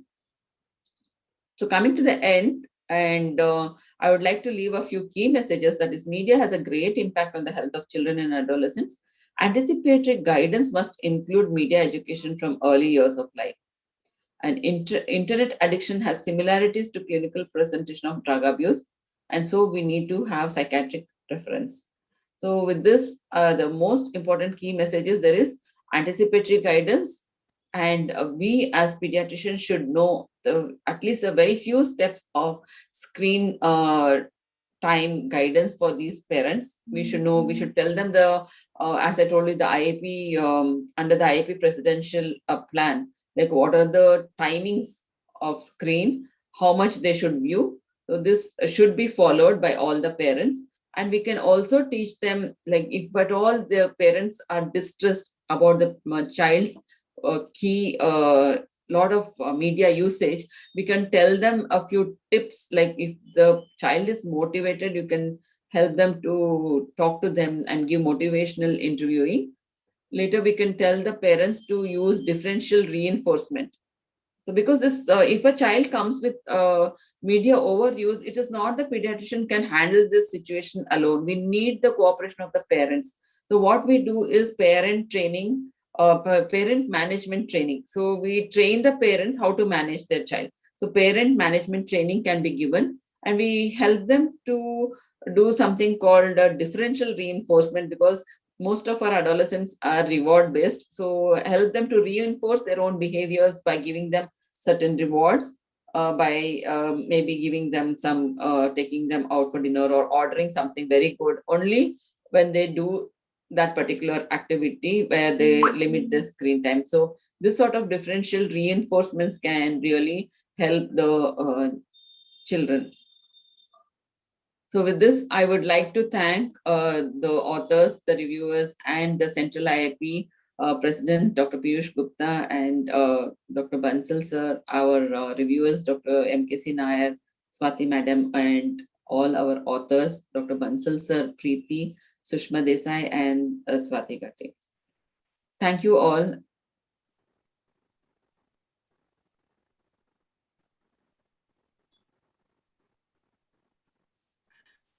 Thank you, Dr. Prema. You have given a very detailed discussion on this. How much is too much? Really, we should know the boundaries, and we should be very much disciplined. And we also know the things, how the kids are doing, our children are doing. So discipline is more important. And we should also be aware with the latest techniques and latest facts and the new gadgets, that we should handle that in time, and we should monitor the children regarding the judicious use of this. Although at this time, when everything is depending on the media, all the teachings are there in media, all the financial transactions are also there, all the activities are there in media. So it is very necessary to use this media, but it should be used judiciously and should be with discipline. So you have given a very good guidelines to save ourselves from the tragedies of this media by having the various helplines and guidelines, and which we can prevent the mental stress also by this. So thank you very much for the Dr. Prema for your nice lucid talk. Thank you, sir. Is there any question? Yes, Please stop sharing your screen, Prema ma'am. Dr. Prema, please stop your sharing the screen. Yes. Yes. So thank you very Thank much. you. Is there any questions so we can discuss with that? The topic was so very clear that there is no question. She has The presented only it so very thing well. remains is that if we are so much enlightened that we know everything, or we have not learned anything. So then definitely we have learned many good things and everything from the such a nice talk with Dr. Prema. Thank you, sir. At the end, I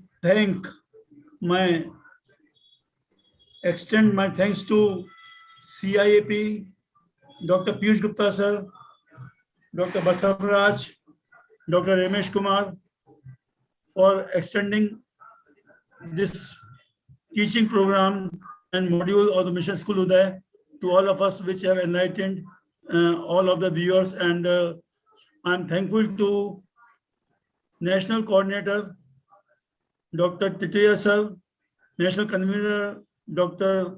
C.P. Bansal and Dr. Atul Kanikar, who have given such a nice module. I'm thankful to today's speakers, Dr. Newton Lewis, Dr. T.P. Jayaraman, Dr. Prema, and Dr. Ashok Banga sir, who have given us such a nice information to everybody. I'm thankful to chairpersons of today, Dr. Beena Johnson madam, Dr. Biju Chako, and Dr. Paula Goel, and Dr. Muhammad Hussain is also there. I'm also thankful to you also, sir. I'm thankful to all the viewers and the participants of the module. I hope everybody has got a very good learning. I thank you very much to DIAP also for the nice support given to us. Thank you very much. Thank you. Thank you.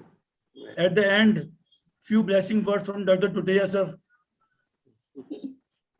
Thank you all. The first thanks to Dr. Chairperson AHA, Dr. Garg sir, for conducting such a beautiful session with excellent facilities and excellent chairperson. And in time, we have finished the program as per the DIP instructions. It is Thank very you so right, much. correct time. 5 to 8 is there. So we are just Yes, reaching we are. it. Sir, We are in time. Jana Gana Mana के लिए 52 seconds बचे हैं. Thank you so much. Thank you so much. Thank you for see you everybody. Thank you, sir. Thank you, Wish sir. Thank you, all Dr. the- Teja, sir. Wish you all the Thank best. you, Thank sir. everybody. Thank you, Uday Thank you sir. very much Thank for you, your Thank you, sir. participation. Thank you. Thank you very much for your nice cooperation also. Thank you, sir. There is an announcement also.